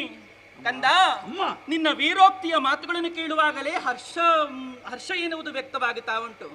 ಆದರೂ ಕೂಡ ಹೆತ್ತವರ ಆಶೀರ್ವಾದ ಎನ್ನುವುದು ಮಕ್ಕಳಿಗೆ ಶ್ರೀರಕ್ಷೆಯಂತೆ. ನಿನ್ನ ಹರಕೆಯ ನನಗೆ ಕವಚ. ಕಂದ, ಸದಾ ಕಾಲ ಹರಿ ಶರಣನಾಗಬೇಕು. ಬ್ರಾಹ್ಮಣರನ್ನು ಸದಾಕಾಲ ಗೌರವಿಸಬೇಕು. ಅವರ ಚರಣ ಸೇವೆಯನ್ನ ಮಾಡಬೇಕು. ಹೀಗೆ ಮಾಡಿದ್ದೇ ಆದಲ್ಲಿ ನಿನ್ನ ಕೀರ್ತಿ ಎನ್ನುವುದು ಉನ್ನತಕ್ಕೆ ಇರ್ತದೆ ಕಂದ. ಸೂರ್ಯ ಚಂದ್ರರು ನಿನ್ನ ಹಿಂಬದಿಯನ್ನ ರಕ್ಷಣೆಯನ್ನು ಮಾಡಲಿ, ಅಗ್ನಿದೇವನು ನಿನ್ನ ಶಿರವನ್ನ ರಕ್ಷಣೆಯನ್ನ ಮಾಡಲಿ, ಉಭಯ ರೆಕ್ಕೆಗಳನ್ನ ವಾಯುದೇವನು ರಕ್ಷಣೆಯನ್ನ ಮಾಡಲಿ, ನಿನ್ನ ಕಾಯವನ್ನ ಅಷ್ಟವಸುಗಳು ರಕ್ಷಣೆಯನ್ನ ಮಾಡಲಿ. ಕಂದ, ನೀನು ಹೋಗುವಂತಹ ಕಾರ್ಯದಲ್ಲಿ ನಿನಗೆ ಜಯವಾಗಲಿ, ಶುಭವಾಗಲಿ ಮಗನೇ. ಹೋಗಿ ಬಾ ಕಂದ. ಸಾಗು ಕಂದ, ಸಾಗು ಮಗನೇ.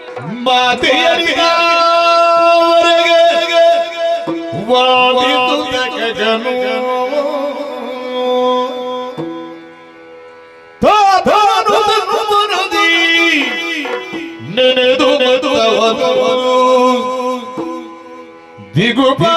ದಿಗುಪಾರಿಂಗಿರಗಿ ಅರುಣ ಬೇಡಿ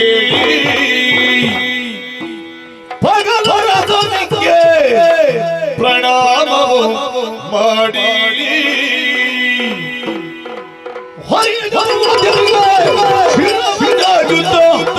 ಸಿರಿಗೌರಿ ವಾಣಿಯರ ರಮಿಸಿಕೊಳ್ಳುತ್ತ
ಗಂಟಲು ಸುಡ್ತಾ ಇದೆ.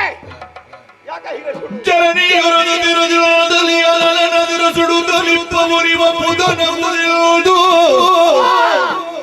ಅರಿತ ನಯ ವಿನಯದಿ ಘನ ತಪ್ಪನೆ ಸಾಗಿದೆ ನಿನ್ನುತ್ತೆ ಕರೆದಿರುತ್ತೆ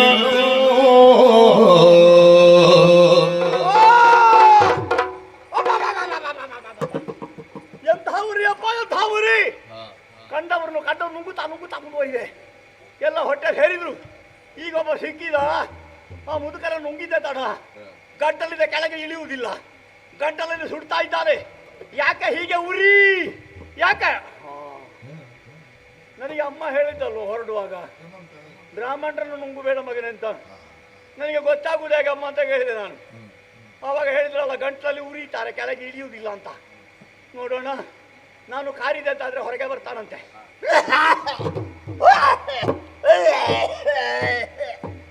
ಎಷ್ಟು ಪ್ರಯತ್ನ ಪಟ್ಟರು ಬರುವುದಿಲ್ವಲ್ಲ, ಒಳಗೆ ಹೋಗುವುದಿಲ್ಲ, ಕೆಳಗೆ ಇಳಿಯುವುದಿಲ್ಲ, ಮೇಲೆ ಬರುವುದಿಲ್ಲ. ಗಂಟಲಲ್ಲಿ ಸಿಕ್ಕಿಕೊಂಡಿದೆ. ಏನು ಮಾಡುವುದಪ್ಪ? ಹೇಗಪ್ಪ ಇವನನ್ನು ಹೊರಗೆ ಬರಿಸುವುದು? ಒಮ್ಮೆ ಪ್ರಾರ್ಥನೆ ಮಾಡಿ ಆದ್ರೂ ಬರಿಸಲಿಕ್ಕೆ ಆಗ್ತದ ನೋಡ್ತೇನೆ. ಅಯ್ಯೋ ಪೂರ್ಣ ಬ್ರಹ್ಮನೇ ಬ್ರಾಹ್ಮಣೋತ್ತಮ ಮಾನ್ಯ ಲೋಕದಿ ಅಗ್ನಿಯೋಪಮ ನಾನು ನಂಬಿದೆ ನಿಮ್ಮ ನರಿಯದೆ ಗೋಡು ಹೇಗಿದೆ ಕಟ್ಟೋಗಿದೆ. ಬ್ರಾಹ್ಮಣೋತ್ತಮ, ನನ್ನ ದೇಹವೇ ಕಂಪಿಸುತ್ತಾ ಇದೆ. ಅವ ಹೋಗಡುವಾಗ ನನ್ನ ದೇಹ ಕಂಪಿಸುವುದು, ನನ್ನ ಗಂಟಲಿನ ಒಳಗಿದ್ದಲ್ಲೂ ಅವನು ಕಂಪಿಸುವುದು, ಹೋಗುಡುವುದು. ನಾನು ಹಾಗಿದ್ರೆ ಮಾತಾಡಿದವನಿಗೆ ಕೇಳ್ತದೆ ಅಂತ ಆಯ್ತು. ಅಯ್ಯ ಬ್ರಾಹ್ಮಣೋತ್ತಮ, ಎಲ್ಲಿದ್ದು ಸ್ವಾಮಿ? ನನ್ನ ಗಂಟಲಲ್ಲಿರುವ ಎಲ್ಲ ಓ ಪೂರ್ಣ ಬ್ರಹ್ಮ, ಓ ಬ್ರಾಹ್ಮಣೋತ್ತಮ, ಓ ಜ್ಞಾನನಿಧಿ, ನಾನು ತಿಳಿಯದೆ ನುಂಗಿಬಿಟ್ಟೆ ಸ್ವಾಮಿ. ಈಗ ನುಂಗಿದ ಪರಿಣಾಮ ನೀವು ಗಂಟಲಲ್ಲಿ ಸಿಕ್ಕಿ ನನ್ನ ಗಂಟಲು ಬೀಗುತ್ತಿದೆ. ಹೀಗೆ ಬೀಗುತ್ತಾ ಇದ್ರೆ ನಾನು ಉಳಿಯುವ ಹಾಗಿಲ್ಲ. ಇವುಗಳು ಇಲ್ಲಿಂದ ಕೈ ಮುಗೀತಾ ಇದ್ದಾರೆ. ಒಮ್ಮೆ ಹೊರಕ್ಕೆ ಬನ್ನಿ, ಒಮ್ಮೆ ಹೊರಕ್ಕೆ ಬನ್ನಿ, ಒಮ್ಮೆ ನನ್ನ ಪ್ರಾಣ ಉಳಿಸಿ.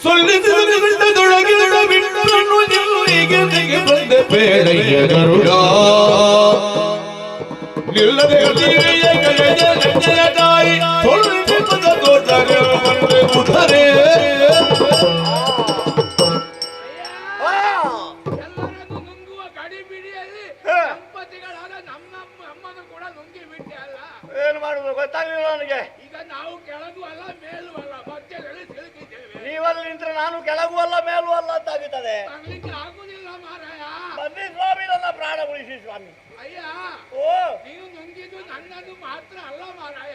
ನನಗೆ ಅಮ್ಮ ಹೇಳಿದ್ದಾಳೆ ಒಂದು ಕಾಲಕ್ಕೆ, ಬ್ರಾಹ್ಮಣರನ್ನು ನುಂಗಬೇಡ ಉರಿ ಬರ್ತದೆ ಅಂತ. ಹೌದಾ? ಹೌದೌದು, ಉರಿ ಬರ್ತದೆ ಅಂತ. ಈಗ ಉರಿ ಬರ್ಲಿಕ್ಕೆ ತೊಡಗುವಾಗ ಗೊತ್ತಾಯ್ತು ನೀವು ಬ್ರಾಹ್ಮಣರು ಅಂತ. ಗೊತ್ತಾಗದ ನುಂಗಿದೆ, ಈಗ ಗೊತ್ತಾಗಿದೆ. ಹಾಗಾಗಿ ಒಮ್ಮೆ ಹೊರಗೆ ಬಂದ್ವಿ. ನೀನು ನುಂಗಿದ್ದು ನನ್ನನ್ನು ಮಾತ್ರ ಅಲ್ಲ ಮಾರಾಯ, ಬಹಳ ಮಂದಿಗಳನ್ನು ನುಂಗಿದ್ದೇನೆ. ಅಲ್ಲಪ್ಪ, ಮತ್ತೆ ನನ್ನ ಹೆಂಡತಿಯನ್ನು ನುಂಗಿದೆಯಲ್ಲ ಮಾರಾಯ. ಅವರನ್ನು ಮೊದಲು ನುಂಗಿದ್ದ, ನಿಮ್ಮನ್ನು ಮೊದಲು ನುಂಗಿದ್ದ. ಇದು ಒಟ್ಟಿಗೆ ನುಂಗಿದ್ದು.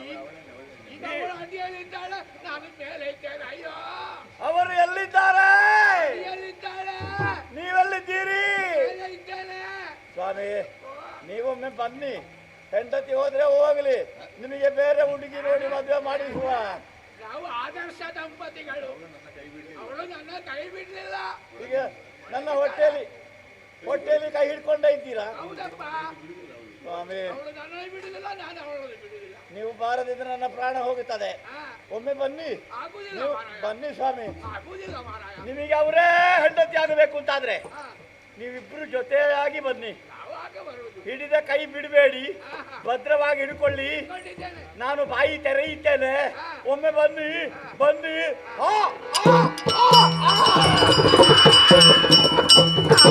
ಗರುಡ ನಾಡಿನ ನುಡಿಗೆ ಮಾದಿಗೆ ಹರಗಿ ತೆಗೆದುಕೊಂಡು ಕೂದಲು ಹೊರಗೆ ಬರಲವರಿಗೆ ವಂದಿಸಿ ಕ್ಷಮೆಯ ಯಾಚಿಸುತ್ತಾ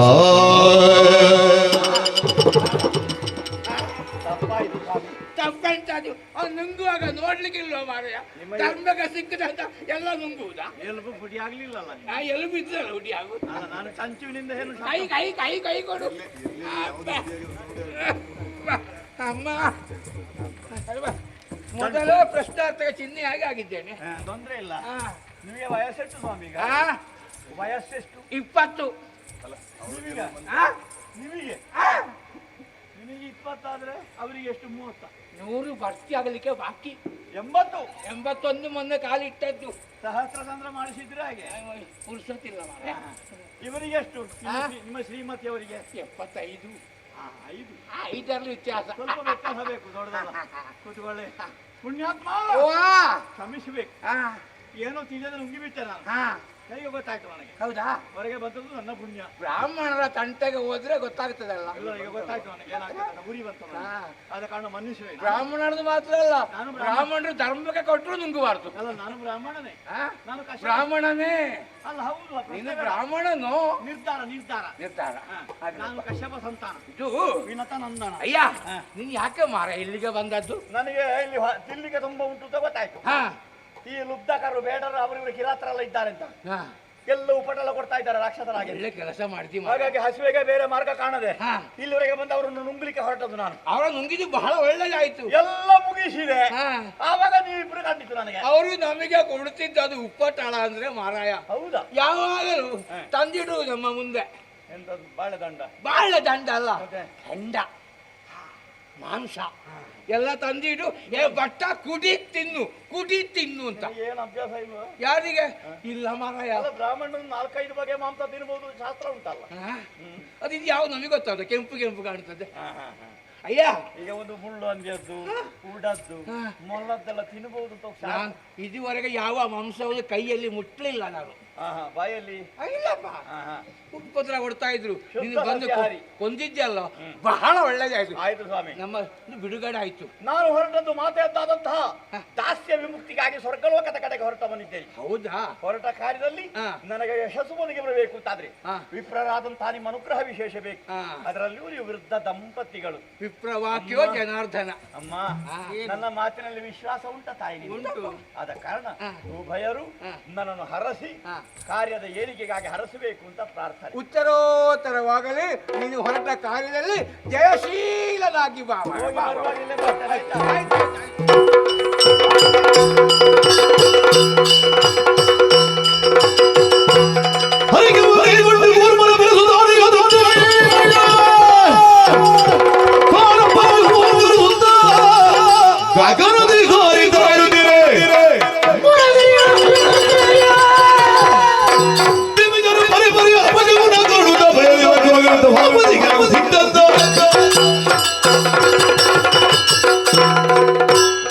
ಅಲ್ಲಿಂದ ಹೊರಟೆ ಆದರೂ ಹಸಿವು ನಿವಾರಣೆ ಆಗಲಿಲ್ಲ ನನಗೆ.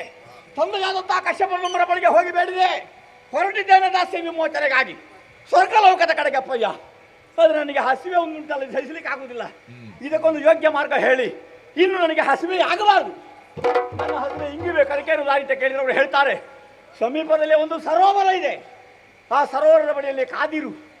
ಸ್ವಲ್ಪ ಹೊತ್ತಿನೊಂದು ಆನೆ ಬರ್ತದೆ, ನೀರಿನಲ್ಲಿ ಒಂದು ಆಮೆ. ಅದು ಪರಸ್ಪರ ವೈರವನ್ನು ಕಟ್ಟಿಕೊಂಡಿರ್ತಕ್ಕಂಥ ಆನೆ ಹಾಗೂ ಆಮೆ.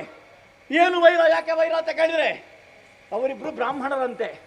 ವಿಭಾವಸು ಸುಪ್ರತೀಕರೆಂಬವರು ಭೂಮಿಯ ವ್ಯಾಜ್ಯಕ್ಕಾಗಿ ಪರಸ್ಪರ ಹೋರಾಡಿಕೊಂಡು ಶಾಪ ಕೊಟ್ಟು ಒಬ್ಬ ಆನೆಯಾಗು ಒಬ್ಬ ಆಮೆ ಆಗುತ್ತಾ ಕೊಟ್ಟು ಅವರು ಹಾಗೆ ಆಗಿದ್ದಾರೆ. ಆಮೆ ಆನೆಯಾದರೂ ಅವರ ದ್ವೇಷ ಇಂಗಿಲಿಲ್ಲ. ಈಗಲೂ ಆನೆ ನೀರಿಗೆ ಇಳಿಯಿತು ಅಂತಾದರೆ ಬೃಹತ್ತಾದಂಥ ಆಮೆ ಬಂದದರ ಕಾಲ ಎಳೆಯುತ್ತದೆ, ಅವುಗಳೊಳಗೆ ಹೋರಾಟ ಆಗುತ್ತದೆ. ಆ ಹೊತ್ತಿಗೆ ನೀನು ಅವುಗಳನ್ನು ಹಿಡಿದು ತಿನ್ನು, ನಿನ್ನ ಹಸಿವೆ ಇಂಗುತ್ತದೆ ಅಂತ ಹೇಳಿದರು. ಹಾಗೆ ಮರೆಯಲಿದ್ದು ಕಾಯ್ತಾ ಇದ್ರೆ ಬಂತಲ್ಲ ಆನೆ. ಸಮೀಪದಲ್ಲಿರುತ್ತಾ ಕಾಡಿನಿಂದ ಕಣ್ಣ ಕಣ್ಣ ಕಣ್ಣ ಕಣ್ಣ ಅಂತ ದೊಡ್ಡ ಆನೆ ನೀರಿಗೆ ಇಳಿತದೆ ತಡ. ಆಮೆಯು ಹಾಗೆ ಬೃಹತ್ತಾದದ್ದು. ಅದು ಬಂದು ಆನೆಯ ಕಾಲು ಹಿಡಿಯಿತು. ಅವುಗಳೊಳಗೆ ಹೋರಾಟವಾಗುತ್ತಿರುವಂತಹ ಸಂದರ್ಭ ಆ ಆನೆ ಆ ಆಮೆ ಎರಡನ್ನು ಉಭಯ ಕೈಗಳಲ್ಲಿ ಹಿಡಿದು ಅದ ಏರುವೆ.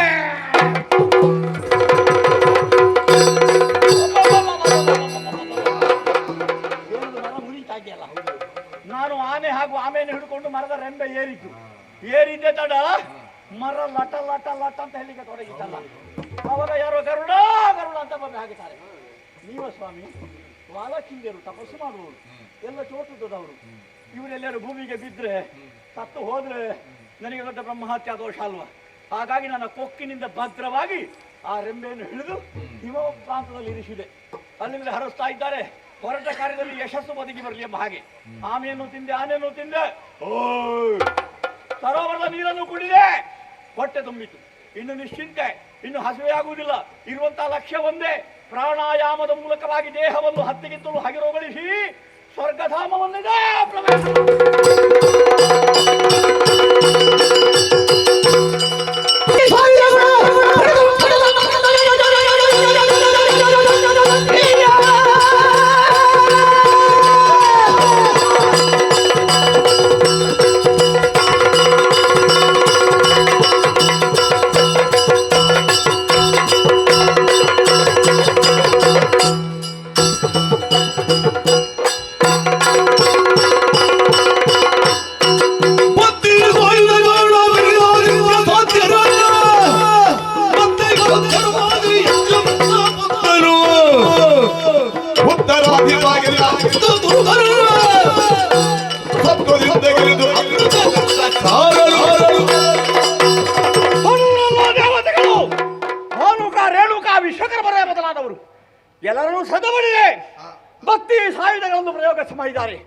ಅದೆಲ್ಲವನ್ನ ಕೊಕ್ಕಿನಿಂದ ಹಿಡಿದು ಕತ್ತರಿಸಿ ದೂರಕ್ಕೆ ಎಸೆದವರಿದ್ದೇನೆ. ಇವರ ವಿರೋಧ ಅದನ್ನು ನಿವಾರಿಸಿ ಆಯ್ತು. ಇನ್ನೇನು ಬೇಕಾದ್ದೇನು? ಯಾರು ತಡೆಯುವವರಿಲ್ಲ. ನನಗೆ ಬೇಕಾದದ್ದು ಅಮೃತ ಭಾಂಡ ನಡೆಯುವಂತ.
ಗೃಹವನ್ನು ಪ್ರವೇಶ ಮಾಡಿ ನೋಡ್ತಾ ಇದ್ದೇವೆ. ಬಹಳಷ್ಟು ಭದ್ರತೆಯನ್ನು ಒದಗಿಸಿದ್ದಾರಲ್ಲ. ನೋಡಿದಂತಾದ್ರೆ ಬುಸುಗುಟ್ಟಂತಹ ಉರಗಾದಿಗಳು ಸವ್ಯ ಅಪಸವ್ಯವಾಗಿ ತಿರುಗುತ್ತಾ ರಕ್ಷಣೆ ಕೊಡ್ತಾ ಇದೆ. ಮತ್ತೆ ನೋಡಿದಂತಾದ್ರೆ ಅರಗಳುಳ್ಳಂತಹ ಒಂದು ಚಕ್ರ, ಅದರಿಂದ ಒಳಗೆ ನೋಡಿದಂತಾದ್ರೆ ಅಗ್ನಿ ಚಕ್ರ. ಈ ಅಗ್ನಿ ಚಕ್ರದ ಮಧ್ಯದಲ್ಲಿ ಅಮೃತ ಭಾಂಡವನ್ನು ಇರಿಸಿದ್ದಾರೆ. ಎಲ್ಲವೂ ನಿವಾರಿಸಿಕೊಳ್ಬೇಕಾಗಿದೆ. ಅದಕ್ಕಾಗಿಯೇ ಇರುವಂತಹ ಧೂಳನ್ನು ಎಬ್ಬಿಸಿ ಆ ಉರಗಾದಿಗಳ ಕಣ್ಣಿಗೆ ಹಾಕಿದೆ. ಉರಗಾದಿಗಳು ಕಣ್ಣು ಮುಚ್ಚಿದವಲ್ಲ. ಆಮೇಲೆ ಇರುವಂತಹ ಚಕ್ರ ಅರಗಳುಳ್ಳದ್ದು. ಆ ಅರಗಳನ್ನೇ ನನ್ನದಾದಂತಹ ಹಲ್ಲಿನಿಂದ ಪೂಜೆ ಪೂಜೆಗಾಗಿದೆ. ಇಲ್ಲಿರುವಂಥದ್ದು ಅಗ್ನಿ ಚಕ್ರ. ಬರುವಾಗಲೇ ಬೇಕಾದಷ್ಟು ನೀರು ತುಂಬಿಸಿಕೊಂಡು ಬಂದಿದೆ. ಒಮ್ಮೆಲೆ ಇದು ನನ್ನ ರೆಕ್ಕೆಯ ಬಡಿತ. ನೀರನ್ನು ಚಿಮುಕಿಸಿ ಆ ಅಗ್ನಿ ಚಕ್ರವನ್ನು ನಂದಿಸುವೆ.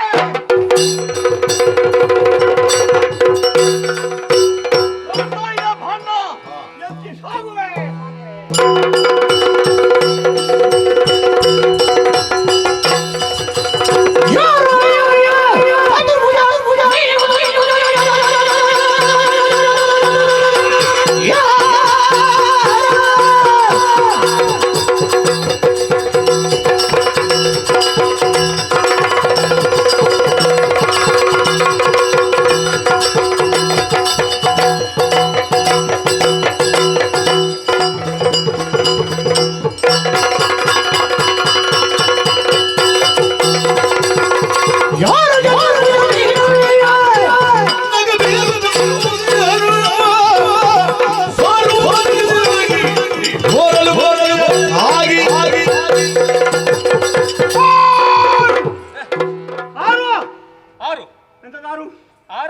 ನಾನು ಸಂಖ್ಯೆ ಯಾರು ಹೇಳ್ತಲ್ಲ. ಮತ್ತೆ ಎಂಥದ್ದು? ನೀನು ಯಾರು ಅಂತ ಕೇಳಿದೆ ನಾನು. 1 2 3 4 ನನಗೆ 2 ಇರುವಂತದ್ದು. ಇದು ಚತುರ್. ನಿನಗೆ 4 ಕರ್ರ. ಚತುರ್ಭುಜ. ಯಾರು ಚತುರ್ಭುಜ? ನಾನು ಕೇಳಿ ತಿಳಿಯೇ 4 ಕೇಳಿದ್ದ. 4 ಕೈಗಳು ಉಳ್ಳವನು ಇದ್ದಾನೆ ನನಗೆ ಗೊತ್ತಿಲ್ಲ. ಇವತ್ತೇ ನೋಡ್ತಾ ಇದ್ದೇನೆ.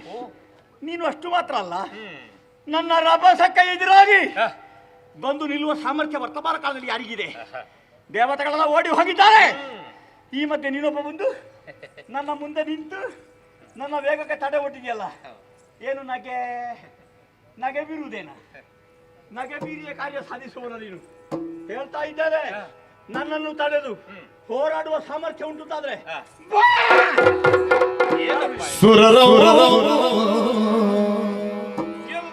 ಗೆಲಿದು ಅಮೃತವನ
ತಂದೆ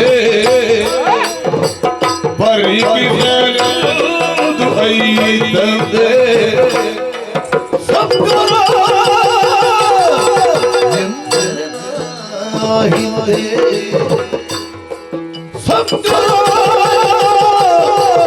ಎಂದರೆ ಹಿಂದೆ ಹಿಂದೆ ನೀ ಮುಂದೆ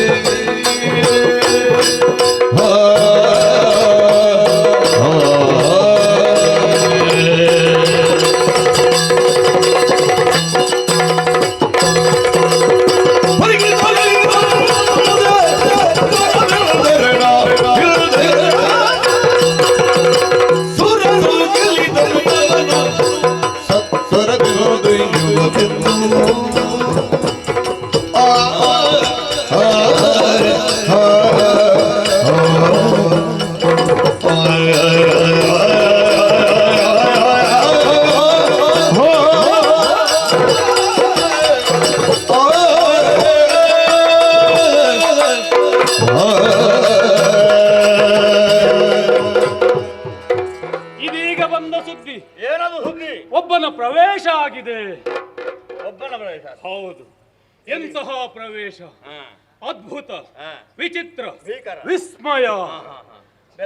ಆ ಪ್ರವೇಶ ಮಾಡಿದವ ಯಾರಿರಬಹುದು? ನನಗೂ ಒಂದು ಕುತೂಹಲ.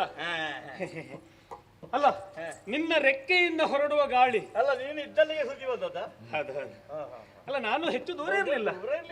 ದೂರ ಇರಲಿಲ್ಲ. ಈಗ ಆತಲ್ಲ. ಹೌದು. ನಿನ್ನ ರೆಕ್ಕೆಯಿಂದ ಹೊರಡುವ ಗಾಳಿ ಅದೊಂದು ಸ್ವಲ್ಪ ತಂಪಾಗಿರ್ಲಿ, ಆಯ್ತಾ? ನೀ ಕೋಪದಿಂದ ಅದನ್ನು ಬೀಸಿದೆ ಅಂತಾದ್ರೆ ಅದು ಸ್ವಲ್ಪ ಬಿಸಿ ಆಗುತ್ತಿಲ್ಲ. ಇದು ತಂಪು. ನಾನು ಇಲ್ಲೇ ಸುತ್ತಾಡುತ್ತಾ ಇದ್ದವ. ಇಲ್ಲೇ ಇದ್ದೀನಿ. ಹೌದು ಹೌದು. ತುಂಬಾ ಸಮಯದಿಂದ ಇದ್ಯಾ? ಹೌದು, 4-5 ವರ್ಷದಿಂದ. ನಾ ಬೇಕು ಅಂತಾದ್ರೆ ಇಲ್ಲೇ ಇರ್ತೇನೆ. ಯಾಕೆ ಬಲ್ಲೆಯ? ಯಾಕೆ? ಇದು ಬೇಕಾದಂತಹ ಸ್ಥಳ ನನ್ನದ್ದು. ಈ ಕಾಲದಲ್ಲಿ ಸುರರನ್ನು ಗೆಲಿದು ಅಮೃತವನ್ನು ಒಯ್ಯುತ್ತಾ ಇದ್ದಾನೆ ಎನ್ನುವಂತಹ ವರ್ತಮಾನ. ದೊಡ್ಡ ಪರಾಕ್ರಮಿಗಳಂತೆ ಒಂದೊಂದು ಬೀಳುವಾಗ ಓಡಿದ್ದಾರೆ. ನೀನು ಆಚೆ ತಿರುಗುದು ಯಾಕೆ? ಒಬ್ಬನ ಸುದ್ದಿ ಬಂದಿದೆ. ನೀವು ಮಾತನಾಡುವಾಗ ತಿರುಗಬಾರದು. ಒಂದು ಆಗಿ ಅಭಿನಯ ಅಂತ ಇದ್ದದ್ದಲ್ಲ. ಹೌದು, ಒಂದು ಕೈಯಲ್ಲಿ ಹೀಗೆ ಮಾಡ್ತೀನಿ, ಮತ್ತೆ ಅಭಿನಯ ಇಲ್ಲದೆ ಮಾತಾಡ್ಲಿಕ್ಕೆ ಆಗ್ತದೆ. ಮತ್ತೊಂದು ಕೈ ಹೀಗುಂಟು. ಈಗ ನೀನು ಹೀಗೆ ಮಾಡ್ತೀನಿ ಮಾತಾಡುವಾಗ. ಆದ್ರೆ ಒಂದು ಆಂಗಿಕ ಅಭಿನಯ, ಈಗ ಇದೆಲ್ಲ ಬರುವಂತದ್ದು ಆಂಗಿಕ ಅಭಿನಯ. ಅಲ್ಲ, ಜೊತೆಯಲ್ಲಿ ಎರಡೂ ಕರಗಳು ಬರಲಿ ಅಂತ. ಯಾವುದು? ನಿನ್ನದ್ದು. ಅದು ಬರ್ತದೆ ಬರ್ತದೆ. ಒಟ್ಟಿಗೆ ಎತ್ತಂತೆ ಒಮ್ಮೆ, ಒಟ್ಟಿಗೆ. ಅಲ್ಲ, ಎರಡು ತೋರಿಸಿ ಆಯ್ತಲ್ಲ. ಹೀಗೆ ತೋರಿಸ್ಬೇಕು. ಈಗ ಗೊತ್ತಾಯ್ತು ನನಗೆ. ಸುರರಂ ಗೆಲ್ದ ಅಮೃತವನ್ನು ಒಯ್ಯುತ್ತಾ ಇರುವ ಧೀಮಂತ ನೀನು ಎನ್ನುವ ಹಾಗೆ ಇದು ಬೇಕು. ಯಾಕೆ ಇಂತಹ ವಿಚಿತ್ರ ಕರ್ತವ್ಯದಲ್ಲಿ ನಿನ್ನನ್ನು ನೀ ತೊಡಗಿಸಿಕೊಂಡೆ? ಯಾರು ನೀನು? ಒಬ್ಬೊಬ್ಬ ದೀರ್ಘದೇಹಿಯಾಗಿರುವಂತಹ ನಿನ್ನನ್ನು ಕಾಣುವಾಗ ನಾನು ಹೋರಾಡುವುದಕ್ಕೆ ಬಂದದ್ದು ಅಂತ ಭಾವಿಸಿದ್ದು. ನೀನು? ಹೌದು, ಹೋರಾಡ್ಲಿಕ್ಕೆ ಬಂದದ್ದು ಅಂತ ಭಾವಿಸಿದ್ದು ಅಂತ. ನಾನ ಸಂಗಾರ ಹೊಡೆತ. ಸಂಗಾರವೆಂದರೆ ಪೆಟ್ಟು. ಪೆಟ್ಟಿಗೆ ನಾ ಜಾಣ ಅಲ್ವಲ್ಲ. ಯಾವ ಪೆಟ್ಟಿಗೆಗೆ? ಪೆಟ್ಟಿಗೆ ಯುದ್ಧಕ್ಕೆ ನಾ ಪೂರ್ತಿ ಹಲ್ಲು ಬಿಟ್ಟು ನಗುವುದಕ್ಕಾದೀತೇ ವಿನಃ ಸಂಗರ ಅಂತ ಹೇಳಿದ್ರೆ ನಾ ಬಹಳ ಹಿಂದೆ. ಅದನ್ನು ನೀ ಆಶಿಸಕೂಡದು. ಇದೆಂಥದ್ದು? ಯಾಕೆ ತಂದೆ ಈ ಕರ್ತವ್ಯದಲ್ಲಿ? ಯಾಕೆ ನಿನ್ನನ್ನು ತೊಡಗಿಸ?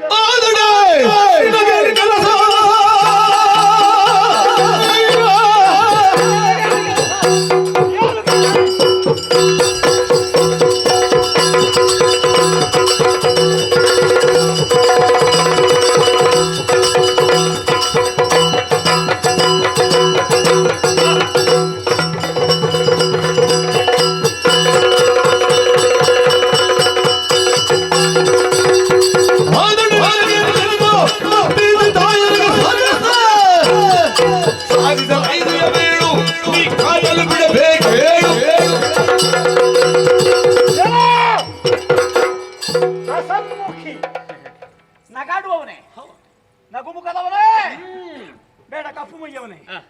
ಕರಿ ಕಪ್ಪು. ನೀ ಏನೇ ಹೇಳು, ನನ್ನ ಮೈಯೆಲ್ಲ ಕಿವಿಯಾಗಿ ಕೇಳುತ್ತೇನೆ. ಕರಿ ಕಾಲ ದೊಡ್ಡದಲ್ಲ ಬಿಡು. ಬಣ್ಣದಲ್ಲಿ ಏನಾಗ್ಲಿಕ್ಕುಂಟು? ಏನಾಗ್ಲಿಕ್ಕುಂಟು? ದೊಡ್ಡ ವಿಷಯ ಅಲ್ಲ. ಆದ್ರೆ ನೀನು ಈಗ ಬಂದದ್ದು ಇಲ್ಲಿ ನಾನು ಅಮೃತವನ್ನು ಅಪಹರಿಸಿ ಸಾಗುತ್ತಿರುವಂತಹ ವಿಚಾರ ಉಳಿದ ನಾಡುಗಳಿಗೆ, ಉಳಿದ ಲೋಕಗಳಿಗೆ ಇನ್ನು ತಲುಪಬೇಕಷ್ಟೇ. ಕೆಲವು ಕ್ಷಣ ಆಯ್ತಷ್ಟೇ. ಉಳಿದ ಲೋಕಗಳಿಗೆ ಸುದ್ದಿ ಹೋಗಬೇಕಷ್ಟೇ. ನಿನಗೆ ಸುದ್ದಿ ಬಂದಿದೆ, ವಾಕ್ಯ ಬಂದಿದೆ ಅಂತಂದ್ರೆ ನೀನು ಬಹಳ ದೂರದವನೇನು ಅಲ್ಲ, ನೀನು ಇಲ್ಲಿಗೆ ಸಂಬಂಧಪಟ್ಟ. ನನ್ನ ಕಣ್ಣನ್ನೊಮ್ಮೆ ಗಮನಿಸಂತೆ ನೀನು ದಶ ದಿಕ್ಕುಗಳಿಗೂ ಹರಿದಾಡುತ್ತಾ ಉಂಟು. ಅಬ್ಬಬ್ಬ. ಎಲ್ಲಿ ಏನಾಗುತ್ತದೆ ಅದು ನನಗೆ ಗೊತ್ತಾಗ್ತದೆ. ಓ ಚಂಚಲಾಕ್ಷ, ಕಣ್ಣು ಚಂಚಲವಾಗಿರ್ಲಿ, ಚಿತ್ತ ಚಂಚಲವಾಗುವುದು ಬೇಡ. ಆಗ ಕೂಡದು. ಹೌದೌದು ಬೇಡ. ನೀವು ಇಲ್ಲಿಂದಲೇ ಬಂದದ್ದು ಅಂತ ಗೊತ್ತಾಯ್ತು. ದೇವಲೋಕದಲ್ಲಿ ಏನು ಮಾಡ್ತಾ ಇದ್ಯೋ, ಆದರೆ ನಿನಗೇನ್ ಕೆಲಸ? ಕೆಲಸ ಯಾವ ಕೆಲಸ? ಪಾಳಿ ಹಗಲಿನಂತ ಯಾವ ಪಾಳಿ ನಿನಗೆ? ನೋಡಿದ್ರೆ ನಾನು ಕೆಲಸ ಮಾಡುವವನ ಹಾಗೆ ಕಾಣುತ್ತೇನೆ ನಿನಗೆ. ಎಲ್ಲ ಕೆಲಸ ಮಾಡೋಣ ಕಾಣುದಿಲ್ಲ. ನೀನು ತಂಪಾಗಿದ್ದಿ. ನಿನಗೆ ಕೆಲಸ ಮಾಡಿಸುವ ಕೆಲಸವಾಗಿ ಉಳಿದವರಿಂದ ಎಲ್ಲರೂ ಕೆಲಸ ಮಾಡುವವರೇ ಆದ್ರೆ ಹೇಗೆ? ಕೆಲಸ ಮಾಡಿಸುವವನು ಬೇಕು, ಕೆಲಸ ಮಾಡುವವನು ಬೇಕು. ತಪ್ಪಾದರೆ ಏನಂತೆ? ಕೆಲಸ ಮಾಡಿಸುವವ ನಾನು. ಕೆಲವು ಕಡೆಯಲ್ಲಿ ನೀನು ಕಟ್ಟುವಾಗುವುದಿಲ್ಲ ಅಲ್ಲ, ಕೋಮಲಾಗಿರ್ತಿಯಲ್ಲ, ಅದು ಎಲ್ಲ ಕಡೆಯಲ್ಲಿ ಆಗುವುದಿಲ್ಲ, ನಡೆಯುವುದಿಲ್ಲ, ಗೊತ್ತಿದೆ. ಇರ್ಲಿಯಾ?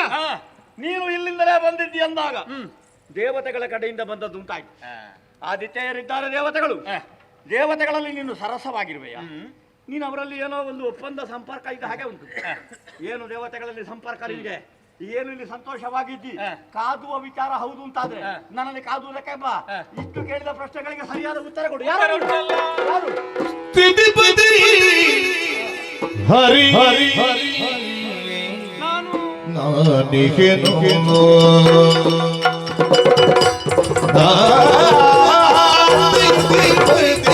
ಹರಿ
ಪದನುತಿ ಪರ ಪದನುತಿ ಪರ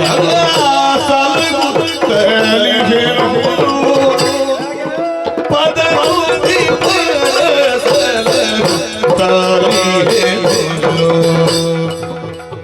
ಸ್ಥಿತಿ ಪದನುತಿ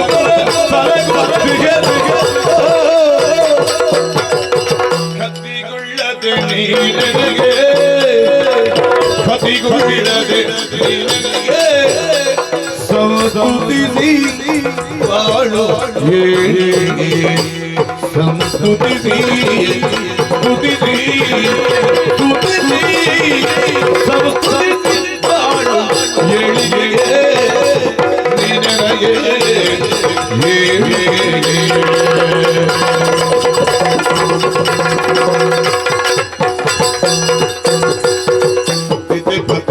ಹರಿತ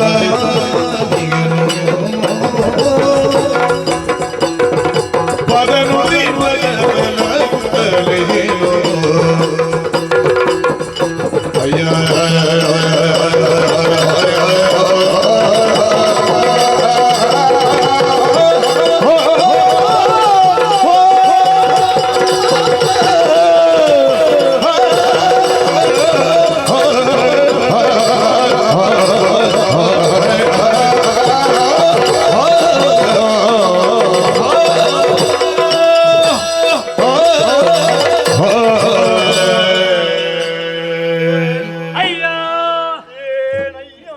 ಖಗಪತಿ ನಿನ್ನ ದೀರ್ಘ ದೇಹ, ಶುದ್ಧ ಸಾವೇರಿಯಲ್ಲಿ ಉಂಟೇನು? ಉಭಯ ರೆಕ್ಕೆಗಳು ನನ್ನನ್ನು ಪರಿಚಯಿಸಿಕೊಳ್ಳಬೇಕೆನ್ನುವಂತಹ ತವಕ ನಿನಗೆ. ನಿನ್ನ ಮುಂಭಾಗದಲ್ಲಿ ಹೋದಲ್ಲೆಲ್ಲ ಕೇಳುದು ನೀವು ಯಾರು, ಎಲ್ಲಿಯವರು, ಹೇಗಿದ್ದೀರಿ ಅಂತ ಕೇಳುವ ಕ್ರಮ ನನ್ನದು. ಹೌದಾ? ಎಷ್ಟು ಮಂದಿ ಬರಲಿಲ್ಲ ಇಲ್ಲಿ ಮಾತಾಡ್ಲಿಕ್ಕೆ? ಅದರಲ್ಲಿಯೂ ಸಾಮರ್ಥ್ಯವನ್ನೇ ಪ್ರದರ್ಶಿಸಿ ಮುಂದುವರಿಯುತ್ತಾ ಇದ್ದಂತಹ ನಿನ್ನ ಮುಂಭಾಗದಲ್ಲಿ ಎದೆಯೊಬ್ಬಿಸಿ ನಿಂತಹ ನನ್ನನ್ನು ಪರಿಚಯಿಸಿಕೊಳ್ಳುವ ತವಕ ದೀರ್ಘವಾಗುಂಟು ನನ್ನ ನಿನ್ನ ಎದೆ ಉಬ್ಬಿಸಿದ್ದು ನೋಡಿದ್ರೆ ದೊಡ್ಡ ಹೋರಾಟಗಾರನಾಗಿ ಅಂತ ಗ್ರಹಿಸಬೇಕಾರೆ ಎದೆ ವಿಸ್ತಾರ ಉಂಟು ಎನ್ನುವ ಕಾರಣಕ್ಕೆ ಬೇಕಾಗಿ ಅದು ಎದೆ ಅವ ಸಮರ ಕೊಡಬೇಕೆಂದೇನೂ ಇಲ್ಲ. ಮತ್ತೆ ನನ್ನದು ಹೃದಯ ಶ್ರೀಮಂತ ಅಂತ. ಅದರಲ್ಲಿ ಸಂಕುಚಿತತೆ ಇಲ್ಲ. ವಿಶಾಲ. ಮೈಯೆಲ್ಲ ಕಿವಿಯಾಗಿ ನೀ ಆಲಿಸಬೇಕು. ನನಗೆ ಸಾಕು ಇದ್ದದ್ದೇ. ನನ್ನ ಲೋಕಕ್ಕೆ ಕೆಲವು ಹೆಸರುಂಟು. ಕ್ಷೀರಸಾಗರ, ಶ್ವೇತದ್ವೀಪ, ಅನಂತಾಸನ, ವೈಕುಂಠ. ನೀನು ಕುಂಟ ಅಲ್ಲ ಮಾತ್ರ. ವೈಕುಂಠ ಸಮಸ್ತ ಲೋಕಗಳಿಗೂ ಸನ್ಮಂಗಲವನ್ನುಂಟು ಮಾಡುವ ಕಾರಣ ನಾ ನಿತ್ಯಾನಂದ.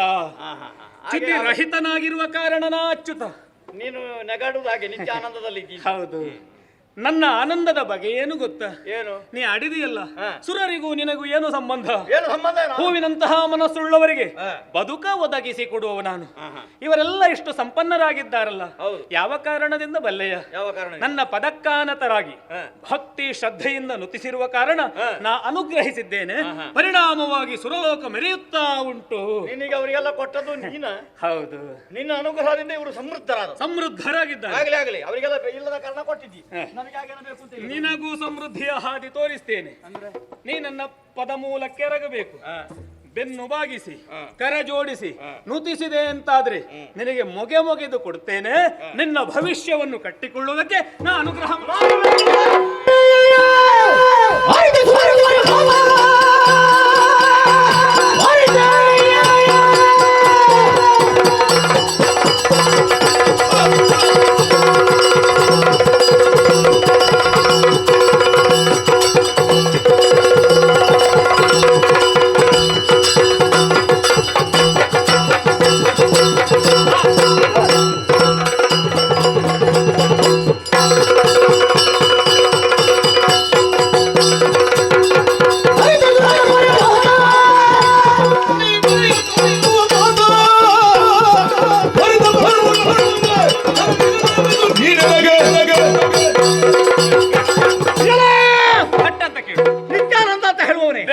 ಅಚ್ಯುತನೆಂಬವರೇ ಕೊಡ್ತಾನೆ.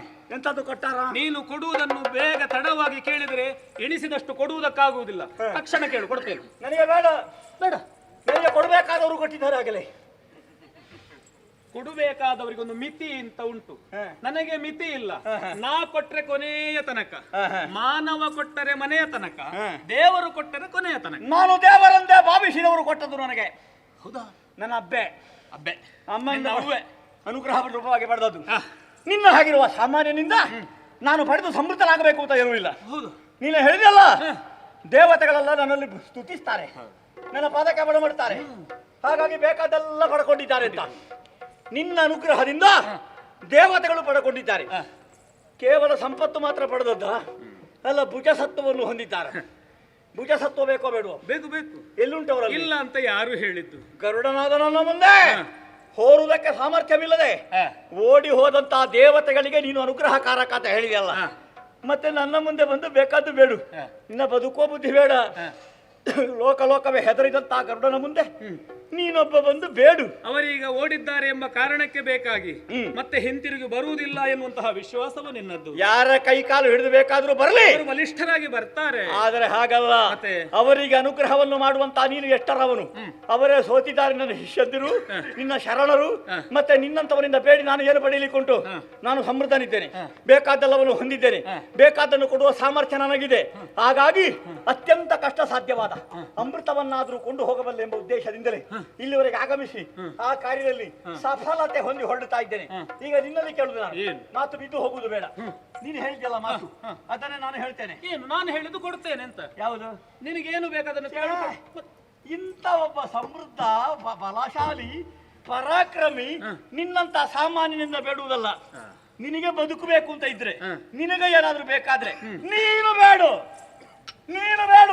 ನಾನು ಅಯ್ಯ, ಏನು?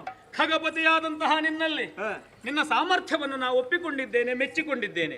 ದೇವತೆಗಳನ್ನು ಸೋಲಿಸಿದ್ದಿ ಎಂಬ ಕಾರಣಕ್ಕೆ ಬೇಕಾಗಿ ಉದ್ದನೆಯ ಕೊಕ್ಕು, ಹರವಾದಂತಹ ರೆಕ್ಕೆ, ಇವೆಲ್ಲ ನಿನ್ನಲ್ಲಿ ಕೊಡುವುದಕ್ಕೆ, ನನಗೆ ಕೊಡುವುದಕ್ಕೆ ನಿನ್ನೆಲ್ಲ ಸಾಧ್ಯ ಇಲ್ಲ ಎನ್ನುವುದನ್ನು ನಾ ಅರ್ಥ ಮಾಡಿಕೊಂಡಿದ್ದೇನೆ. ನನ್ನ ಎರಡು ಕಾಲು ನೋಡಿದ್ಯಾ? ನನಗೆ ಕೈ ಕಾಲೆಲ್ಲ ಒಂದೆಲ್ಲ. ಒಂದರಲ್ಲಿ ಆನೆ, ಒಂದರಲ್ಲಿ ಆಮೆ. ಹೀಗೆ ಎತ್ತಿದ್ದು ನಾ. ಆಮೆಯ ಪರಿಚಯ ಉಂಟಲ್ಲ ನಿನಗೆ? ಏನು ಪರಿಚಯ? ನಾನು ಆಮೆಯಾದದ್ದು ಗೊತ್ತುಂಟ ನಿನಗೆ. ನಾನು ತಿಂದದ್ದು ನಿನ್ನನ್ನೇ ಕಡೆಗೆ. ಈ ಕಾಲದಲ್ಲಿ ನೀ ಕೊಡ್ತೇನೆ ಎನ್ನುವ ಹಾಗೆ ಆಡಿದ್ರೆ ನನಗೆ ವಿಶ್ವಾಸ ಬರ್ಬೇಕಲ್ಲ. ಈ ಅಡಿಗಡಿಗೆ ಯಾರು ಕೊಡ್ತೇನೆ ಕೊಡ್ತೇನೆ ಕೊಡ್ತೇನೆ ಎನ್ನುವ ಹಾಗೆ ಆಡುತ್ತಾರೋ ಅವರು ಕೊಡುವುದಿಲ್ಲ. ನಾನು ಹೇಳುವುದಿಲ್ಲ. ನಿನ್ನಲ್ಲಿ ನನಗೆ ಭರವಸೆ ಇಲ್ಲ. ನೀನು ಹೇಳಿದಕ್ಕಾಗಿ ಹೇಳಿದ್ದು ನಾನು ಕೊಡ್ತೇನೆ ಅಂತ. ನಿನ್ನಲ್ಲಿ ನಾ ಕೇಳಿದ ಅಂತ ಇಟ್ಟುಕೋ. ನೀ ಕೊನೆಯ ಕಾಲದಲ್ಲಿ ಕೊಡುವುದಿಲ್ಲ ಅಂತ ಆಡಿದ್ರೆ ಹರಿಯಾದಂತಹ ನನಗೆ ಅಪಚಾರ. ನಿನಗೆ ಯಾರು ಭಾಷೆ ಕೊಟ್ಟು ಮೋಸ ಮಾಡಿದ್ದಾರೆ? ತುಂಬಾ ಮಂದಿ ಮಾಡಿದ್ದಾರೆ. ಅವರು ಮೋಸ ಮಾಡಿರಬಹುದು. ಹಲವು ಉದಾಹರಣೆಗಳುಂಟು. ಕೊನೆಗೆ ಕೊಟ್ಟಿದ್ದಾರೆ. ಆ ರೀತಿ ಆಗಕೂಡದು ಎನ್ನುವ ಕಾರಣಕ್ಕೆ ಬೇಕಾಗಿ ನನಗೆ ಭರವಸೆ ಬರಬೇಕು, ನನಗೆ ವಿಶ್ವಾಸ ಬರಬೇಕು. ಖಗರಾಜನಾದಂತಹ ನೀನು ಅತ್ಯಂತ ಯಾರನ್ನು ಪ್ರೀತಿಸ್ತೀಯೋ ನಿನ್ನ ವಿಶ್ವಾಸಕ್ಕೆ ಅವರ ಮೂಲರು ಅವರ ಹೆಸರೆತ್ತಿ ಆಣೆ ಪ್ರಮಾಣ ಮಾಡಿ ಹೇಳಿದೆ ಅಂತ ಮಾತ್ರ ನಾ ಕೇಳಬಲ್ಲೆ. ಅಷ್ಟೇ. ತುಂಬಾ ಹೆದರಿದ್ದೆ ನೀನು ಅಲ್ಲ. ಬಹಳ ಮಂದಿಗಳು ಭರವಸೆ ಕೊಟ್ಟು ನಿಜ ಕೊಡ್ಲಿಲ್ಲ. ನಾ ಭಾಷೆಗೆ ಹೆದರ್ತೇನೆ. ನೀನು ಸೋತು. ಯಾವುದಕ್ಕೆ? ಭಾಷೆಗೆ. ಯಾವ ಭಾಷೆಗೆ? ಕೊಡದಿರುವ ಭಾಷೆಗೆ.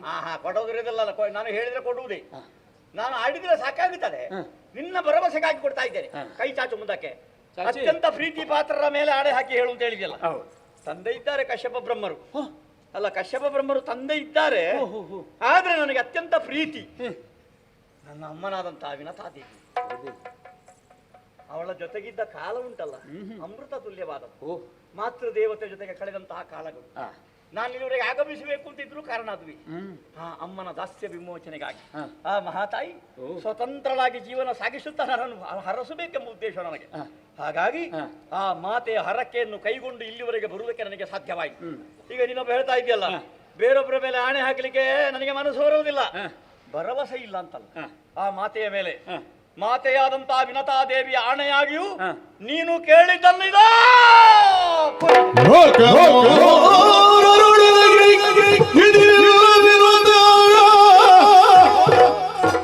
ಉದ್ರೇಕಗಳಿಗೆ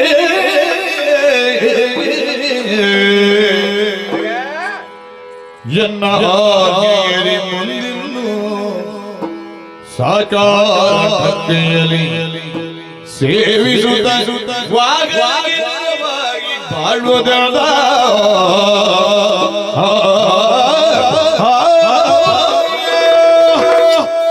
ಭಗವತಿಯೇ, ಏನಯ್ಯ ನಿನ್ನ ಅಂತರಂಗದಿಂದ ಹುಟ್ಟಿದಂತಹ ಶುದ್ಧ ಭಾವದಿಂದ ನೀನು ಆಡಿದ್ದಿ ಎನ್ನುವುದು ಸ್ಪಷ್ಟ.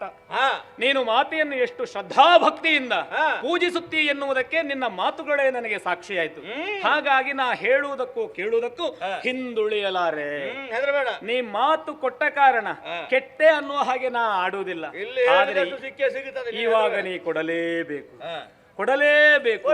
ಕೊಡುತ್ತೇನೆಂತಹ ವಿಶ್ವಾಸ ನನಗೆ ಸಾಕಾರ ಭಕ್ತಿಯಿಂದ ನನ್ನ ಜೊತೆಗೇ ಇದ್ದು ನುತಿಸುವವರ ಅವಶ್ಯಕತೆ ಉಂಟು. ಅದು ತುಂಬಾ ಜನ ಇದ್ದಾರೆ ಇಲ್ಲಿ ಭಜನೆ ಮಾಡುವವರು. ಜೊತೆಯಲ್ಲಿ ನನಗೆ ಒಂದು ವಾಹನದ ಕೊರತೆ ಉಂಟು. ನಿನಗೆ 1 ಚಕ್ರದಾದಿತ, 2 ಚಕ್ರದಾದಿತ, 4 ಚಕ್ರದಾದಿತ, 3 ಚಕ್ರದಕ್ಕೆ ಅಷ್ಟೊಂದು ಹೊಂದಾಣಿಕೆ ಇಲ್ಲ. ಹೀಗೆ ಆಗ್ತದಲ್ಲ. ಹೌದು. ನಿನಗೆ 6 ಚಕ್ರದಾದಿತ, 8 ಚಕ್ರದಾದಿತ? ನನಗೆ ಸದ್ಯಕ್ಕೆ 2 ಚಕ್ರದ್ದೇ ಸಾಕು ಅಂತ ಅನ್ನಿಸ್ತಾ ಉಂಟು. 2 ಚಕ್ರದ 2 ಕಾಲುಳ್ಳ ನೀನೇ ಆದೀತು ಎನ್ನುವ ಹಾಗೆ ತೀರ್ಮಾನಕ್ಕೆ ಬಂದಿದ್ದೇನೆ. ಹಾಗಾಗಿ ನನ್ನನ್ನು ಹೊತ್ತೊಯ್ಯುವುದಕ್ಕೆ ನನಗೆ ವಾಹನವಾಗಿ ಒದಗಿ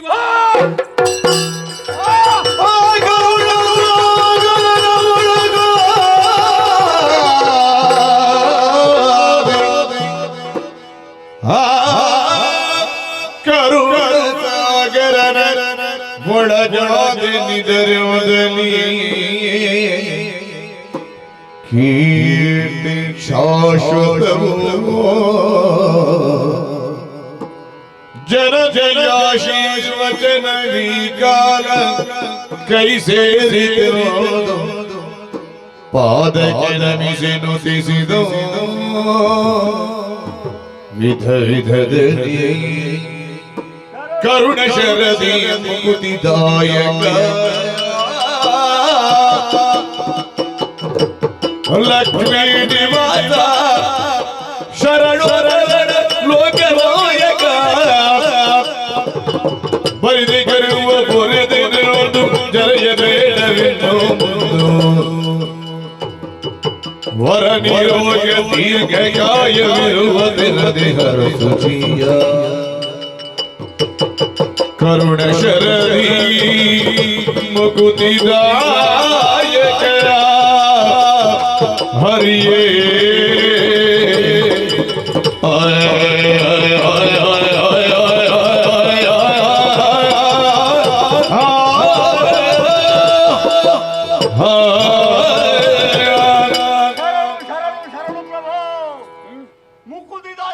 ಕರುಣ ಶರುದಿ, ಎಂತಹ ಕಾರುಣ್ಯ ಪ್ರಭು ನಿನಗೆ ನನ್ನ ಮೇಲೆ. ಹೊರಡುವ ಕಾಲಕ್ಕೆ ಮಾತೆಯಾದಂತಹ ವಿನತಾದೇವಿ ನನ್ನನ್ನು ಹರಸಿದ್ರು. ಆ ಹರಸುವಿಕೆಯಲ್ಲಿ ಎಚ್ಚರಿಕೆಯೂ ಇತ್ತು. ನಾನು ಯಾಕೆ ಪ್ರಜ್ಞೆ ಕಳಕೊಂಡೆ ಅಂತ ಅರ್ಥವಾಗುವುದಿಲ್ಲ. ಹರಿಪ್ರೀತನಾಗು, ಹರಿಯದಾದಂತಹ ಕೃಪೆಗೆ ಪಾತ್ರನಾಗು ಅಂತ ಎರಡೆರಡು ಬಾರಿ ಹೇಳಿದ್ದಾಳೆ ಆ ತಾಯಿ. ನಾನು ಯಾವ ಹರಿಯೋ ಏನೋ ಅಂತ ಭಾವಿಸಿದ್ದೆ. ಕಣ್ಣ ಮುಂದೆ ಕಾಣಿಸಿಕೊಂಡಂತ ನೀನು ಹರಿ ಅಂತ ಹೇಳಿದ್ರು ನನಗೆ ನನ್ನ ಚಿತ್ತ ಜಾಗೃತವಾಗಲಿಲ್ಲ ತಂದೆ. ಬಹುಶಃ ಹೀಗಿರಬೇಕು. ಹೇಗೆ? ಮಾನುಷ ಲೋಕದಲ್ಲಿ ಅತಿಮಾನುಷವಾದಂತಹ ಶಕ್ತಿಯನ್ನು ಹೊಂದಿ ಒಬ್ಬ ವ್ಯವಹರಿಸಿದ ಅಂತಾದ್ರೆ ಅವನಿಗೆ ಅಹಂಕಾರ ಬರುವುದು ಸಹಜ. ಒಂದು ಉದ್ರೇಕ ಬಂತು ನನಗೆ. ನನ್ನ ಇಷ್ಟು ಸಾಧ್ಯವಾಗಿದೆ, ಇದರ ಹಿಂದೆ ಮತ್ತೊಂದು ಚೇತನ ಇತ್ತು ಅಂತ ನಾನು ಅರ್ಥ ಮಾಡಲಿಲ್ಲ. ಆ ಮಾತೆ ಅಲ್ಲಿಂದ ಆಡಿದ್ದ ಹೌದು. ಅವಳು ನನಗೆ ಜನ್ಮ ಕೊಟ್ಟ ತಾಯಿ, ನೀನು ಲೋಕದ ತಾಯಿ. ಅವಳಾಡಿದಂತಹ ಮಾತನ್ನು ಸತ್ಯವಾಗಿಸುವಂತಹ ಹೊಣೆ ಸತ್ಯವಾಕ್ ಸತ್ಯ ಸಂಕಲ್ಪನಾದಂತಹ ನಿನಗೆ ಅಂತ ಅರ್ಥವಾಯಿತು. ಆ ಮಾತೆ ಬಹಳ ದೂರದಲ್ಲಿ ಆಡಿದಂತಹ ನುಡಿಯಾದರೂ ನೀನು ಇಲ್ಲಿದ್ದರೆ ನಿನಗೆ ಕೇಳ್ತದೆ.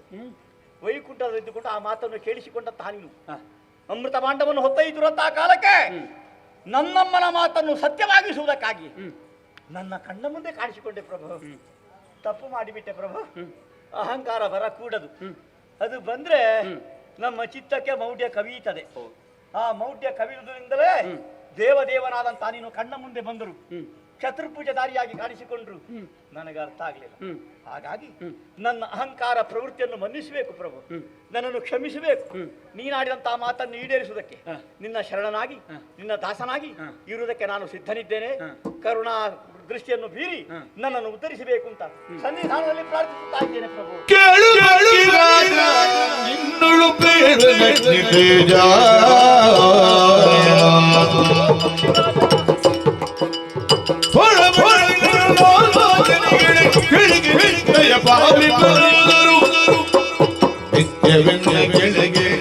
ಇರುವುದು ಬಟ್ಟಿ ತೋರುವುದೆರಗೆ ಗಮನಕ್ಕೆ ಯುಕ್ತನಾಗಿ ಬಳಿಗೆ ಬರುವುದು ಸತ್ಯವಾಗಿ ನಿನಗೆ ಇತ್ತರನುತ್ತಲಿಗಳುಗಿದರು ಜಾಗಪ್ಪನು ನಿತ್ತರನುತ್ತಲಿಗಳುಗಿದರು ಜಗತ್ಮನನು ಕೇಳು ರಾಜ ಕೇಳು.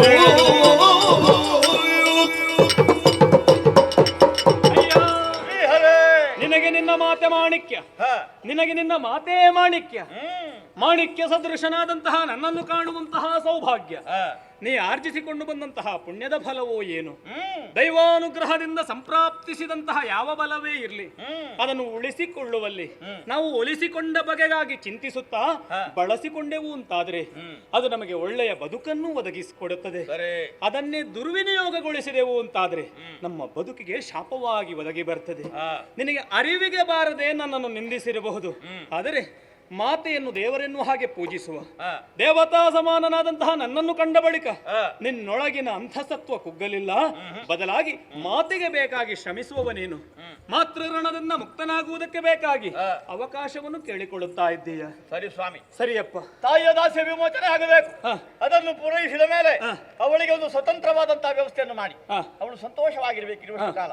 ಅಷ್ಟನ್ನು ಮಾಡಿ ನಿನಗೆ ಕೊಟ್ಟ ಮಾತನ್ನು ಪಾಲಿಸುವುದಕ್ಕಾಗಿ ಓಡೋಡಿ ಓಡೋಡಿ ನಿನ್ನ ಸಾನ್ನಿಧ್ಯಕ್ಕೆ ಬರ್ತೇನೆ.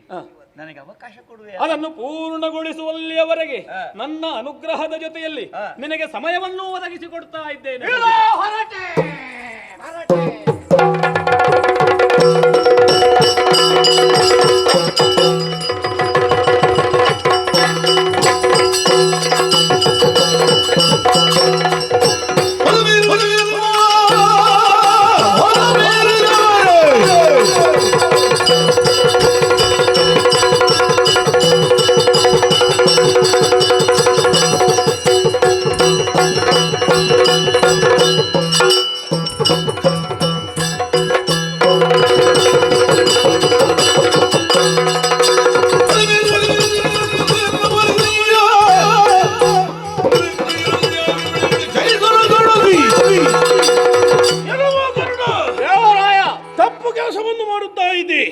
ದೇವಲೋಕದಲ್ಲಿ ಇರಬೇಕಾದಂತಹ ಅಮೃತವನ್ನು ಅಪಹರಿಸಿಕೊಂಡು ಹೋಗುತ್ತಾ ಇದ್ದಿ. ಆದುದರಿಂದ ನಿನಗೊಂದು ಅವಕಾಶ ಮಾಡಿಕೊಡುತ್ತೇನೆ. ತಂದಂತಹ ಅಮೃತವನ್ನು ಆ ಅಮರಲೋಕದಲ್ಲಿ ಇರುವ ಹಾಗೆ ಮಾಡಿದ್ರೆ ಬದುಕುವುದಕ್ಕೆ ಬಿಟ್ಟೇನು. ಕೊಡುವುದಿಲ್ವಾ? ಇರಿಸುವುದಿಲ್ವಾ? ನಿನ್ನನ್ನು ಇಲ್ಲಿ ಬಿಡುವುದಿಲ್ವಾ? ಹಾಗಾದ್ರೆ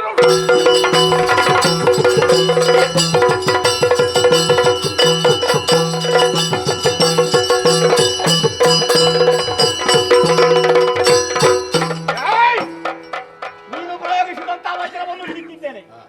ನಿನಗೆ ಯಾಕೆ ವಜ್ರ ಇದೆ? ಆದರೂ ಅದು ಇಲ್ಲ ಇದ್ರೆ ಆಗುದಿಲ್ಲ. ಒಂದು ಭೂಷಣಕ್ಕೆ ಬೇಕಲ್ಲ ನಿನಗೆ. ಅದಿಲ್ಲ ಇದ್ರೆ ದೇವೇಂದ್ರ ಅಂತ ಯಾರು ಒಪ್ಪಿಕೊಳ್ಳುದಿಲ್ಲ. ನಿನಗೆ ಇದು ಇಲ್ಲ ಅಂತಂದ್ರೆ ರಂಜನ ಇಲ್ಲಲ್ಲ. ನಿನಗೆ ರಂಜನೆ ಆಗಬೇಕು ಅಂತಂದ್ರೆ ಭುಜದಲ್ಲಿ ಇದು ಬೇಕು.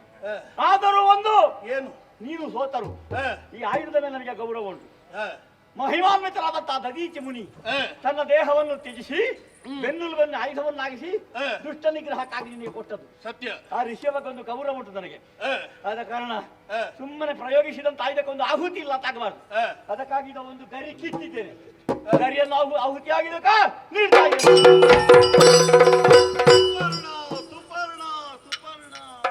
ಸುವರ್ಣನ ಅಲ್ಲ ಸುವರ್ಣ.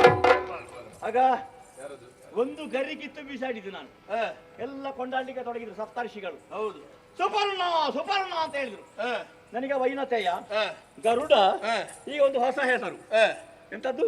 ಸುಪರ್ಣ. ಸುಪರ್ಣ ಅಂತ ಇಲ್ಲಿಗೆ ಬಂದ. ಯಾಕೆ ತಡದೆ? ಯಾಕೆ ನಾನು ಕೊಂಡೋಗುದು ನೀನು ಕೊಂಡು ಹೋಗುದು ಸರಿ. ಆದ್ರೆ ಲೋಕದಲ್ಲಿ ಏನು, ಸ್ವರ್ಗದಲ್ಲಿ ಇರಬೇಕಾದ ಅಮೃತವನ್ನು ನೀನು ಆ ಭೂಲೋಕದಲ್ಲಿ ಕೊಂಡು ಹೋದೆ ಅಂತ ಆದ್ರೆ ಆ ಸ್ವರ್ಗಕ್ಕೂ ಭೂಲೋಕಕ್ಕೂ ಏನು ವ್ಯತ್ಯಾಸ ಬರ್ತದೆ? ಭೂಲೋಕವೇ ಸ್ವರ್ಗ ಆಗ್ತದೆ. ಹಾಗಾಗುವುದಿಲ್ಲ. ಅದು ದೇವರು ಯಾವ ರೀತಿಯಲ್ಲಿ ನಿರ್ಣಯವನ್ನು ಮಾಡಿದ್ದಾರೋ ಅದು ಹಾಗೆ ಆಗಬೇಕು. ನಿನಗೊಂದು ಉಪಾಯ ನಾನು ಹೇಳ್ತೇನೆ. ಕೊಂಡು ಹೋಗ್ತೇನೆ, ನನ್ನ ತಾಯಿಯ ದಾಸ್ಯ ವಿಮೋಚನೆ ಮಾಡ್ತೇನೆ. ಊರಗಾದಿಗಳಿಗೆ ಬೇಕಾದದ್ದಂತೆ ಒಂದು ಸಂಕೇತವಾದಂತಹ ಜಾಗದಲ್ಲಿ ಇರಿಸ್ತೇನೆ. ಅವರಲ್ಲಿಂದ ಹೊರಟು ಹೋಗುವ ಹಾಗೆ ಮಾಡ್ತೇನೆ. ಆ ಸಮಯ ಸಾಧಿಸಿ ಅಮೃತ ಭಾಂಡದೊಂದಿಗೆ ನೀನು ಸ್ವರ್ಗ ಪ್ರವೇಶ ಮಾಡು. ಆದೀತಾ?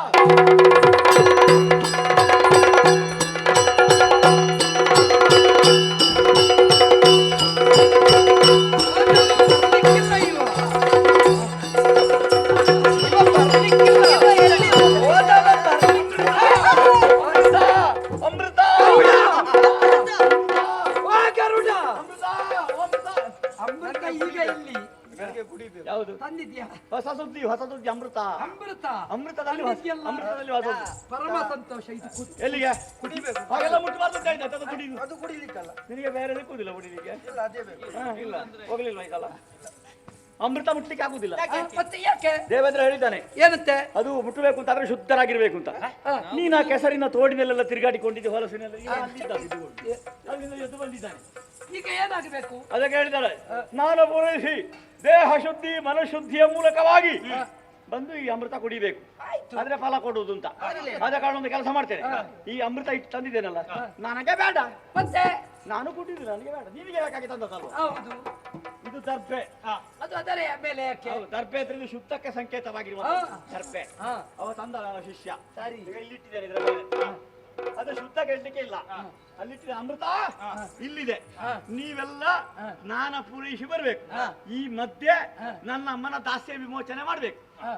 ಈಗ ಅಮೃತ ಕುಡಿಯುತ್ತೇವೆ, ನಿನ್ನಮ್ಮನ ದಾಸ್ಯ ವಿಮೋಚನೆ ತಂದದ್ದು ಇನ್ನು ಏನು ಉಂಟಲ್ಲ ಅಮೃತ. ಇದು ಅಮ್ಮ, ಓ ಅಮ್ಮ, ಅದು ಅವನ ಅಮ್ಮನನ್ನೊಂದು ಬಿಟ್ಟು ಬಿಡು. ಬಿಡುಗಡೆ ಮನೆಯಲ್ಲಿ ಮಾತಾಡ್ತಾನೆ. ಮುಟ್ಟಬೇಡ. ಅಮೃತ ಅಶುದ್ಧದಲ್ಲಿ ಮುಟ್ಟಿದ್ರೆ ವಿಷ ಮಾಡಿ ಬರ್ತೇವೆ. ಅಶುದ್ಧದಲ್ಲಿ ಮುಟ್ಟಿದ್ರೆ ವಿಷ ಆಗುತ್ತದೆ. ಸರಿ ಸರಿ ಸರಿ.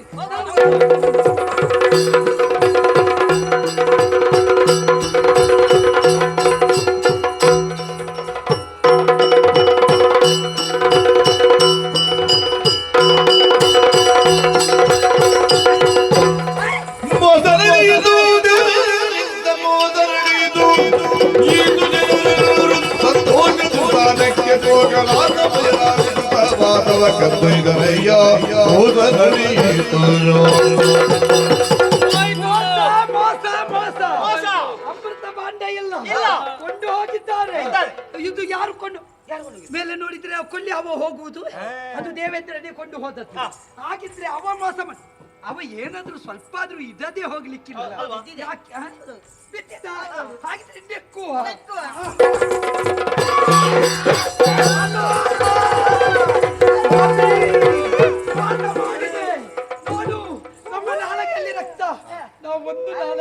ಮಾತಾಡ್ತಿದ್ದೆವು, ನೀನು 2 ನಾಲಿಗೆ ನಿಮ್ಮ ಮಾಡಿ ವ್ಯವಹಾರ 2 ನಾಲಿಗೆ ಐತೆ ನನಗೆ ಗೊತ್ತಾಗಿದೆ. ಯಾಕೆ? ಹೋದಲ್ಲಿ ಹೋಗ್ಲಿತ್ತಲ್ಲ ಸ್ವರ್ಗಕ್ಕೆ ಕಳಿಸಿಕೊಟ್ಟದ್ದು. ನಾನು ಹೋಗಿ ಬಂದಿದ್ದೇನೆ, ಇನ್ನು ಮರಳಿ ಹೋಗಿದ್ದೇನೆ. ನೀವು ಎಲ್ಲಿಗೆ ಹೋಗಬೇಕು? ಮೋಸ ಮಾಡಿದ್ದಿ. ಪಾತಾಳಕ್ಕೆ ಸೇರಬೇಕು.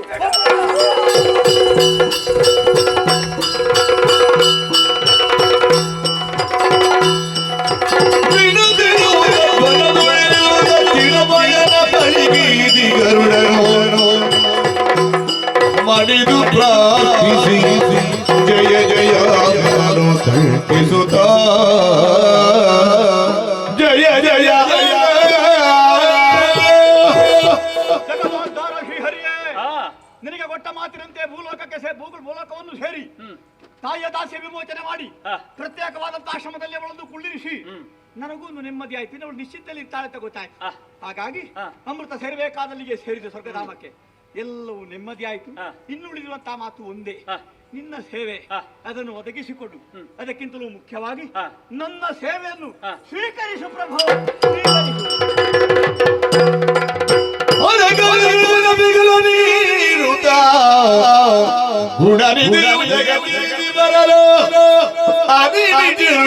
ಸುಮವೃತ್ತಿ ಸುರಿಯಲಿಕ ಮಂಗಲಮೋಯೋ ಗರುಡ ಗನ ಪೆಸರ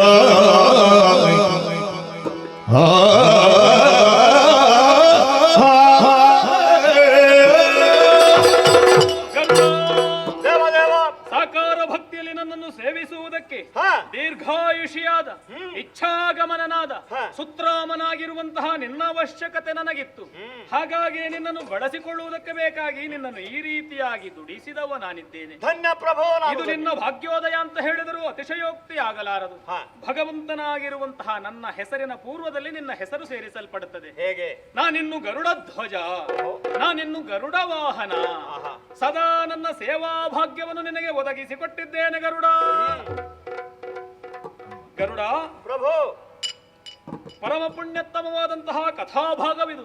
ಗರುಡೋದ್ಭವ ಈ ಪುಣ್ಯ ಆಖ್ಯಾನದ ಕಥಾಂತರ್ಗತವಾದಂತಹ ತತ್ವವೇ ಪ್ರಸಾದವೆನಿಸಿ ಈ ಪುಣ್ಯ ಕಥೆಯನ್ನು ಯಾರು ಆಡುತ್ತಾರೋ, ಆಡಿಸುತ್ತಾರೋ, ನೋಡುತ್ತಾರೋ, ನೋಡುವುದಕ್ಕೆ ಅವಕಾಶವನ್ನು ಮಾಡಿಕೊಡುತ್ತಾರೋ ಅಂಥವರೆಲ್ಲವರಿಗೂ ನಾವು ನಂಬಿಕೊಂಡು ಬಂದಿರುವಂತಹ ಶ್ರೀ ಜ್ಞಾನಶಕ್ತಿ ಸುಬ್ರಹ್ಮಣ್ಯ ಸ್ವಾಮಿ, ವರಪ್ರದ ಗಣಪತಿ ದೇವರು, ಶ್ರೀ ದುರ್ಗಾ ಪರಮೇಶ್ವರಿ ಮಾತೆಯು, ಸ್ಥಳ ಸಾನ್ನಿಧ್ಯದ ದೈವ ದೇವರುಗಳು ಆಯುಷ್ಯ ಆರೋಗ್ಯ ಭಾಗ್ಯವನ್ನೆತ್ತು ಕಾಪಾಡಲೆನ್ನುವ ಹಾಗೆ ಪ್ರಾರ್ಥಿಸುತ್ತ ಮಂಗಳ ಗೀತೆಯನ್ನು ಹಾಡುವರೆ ಅಪ್ಪಣೆಯನ್ನು ಬೇಡೋಣ.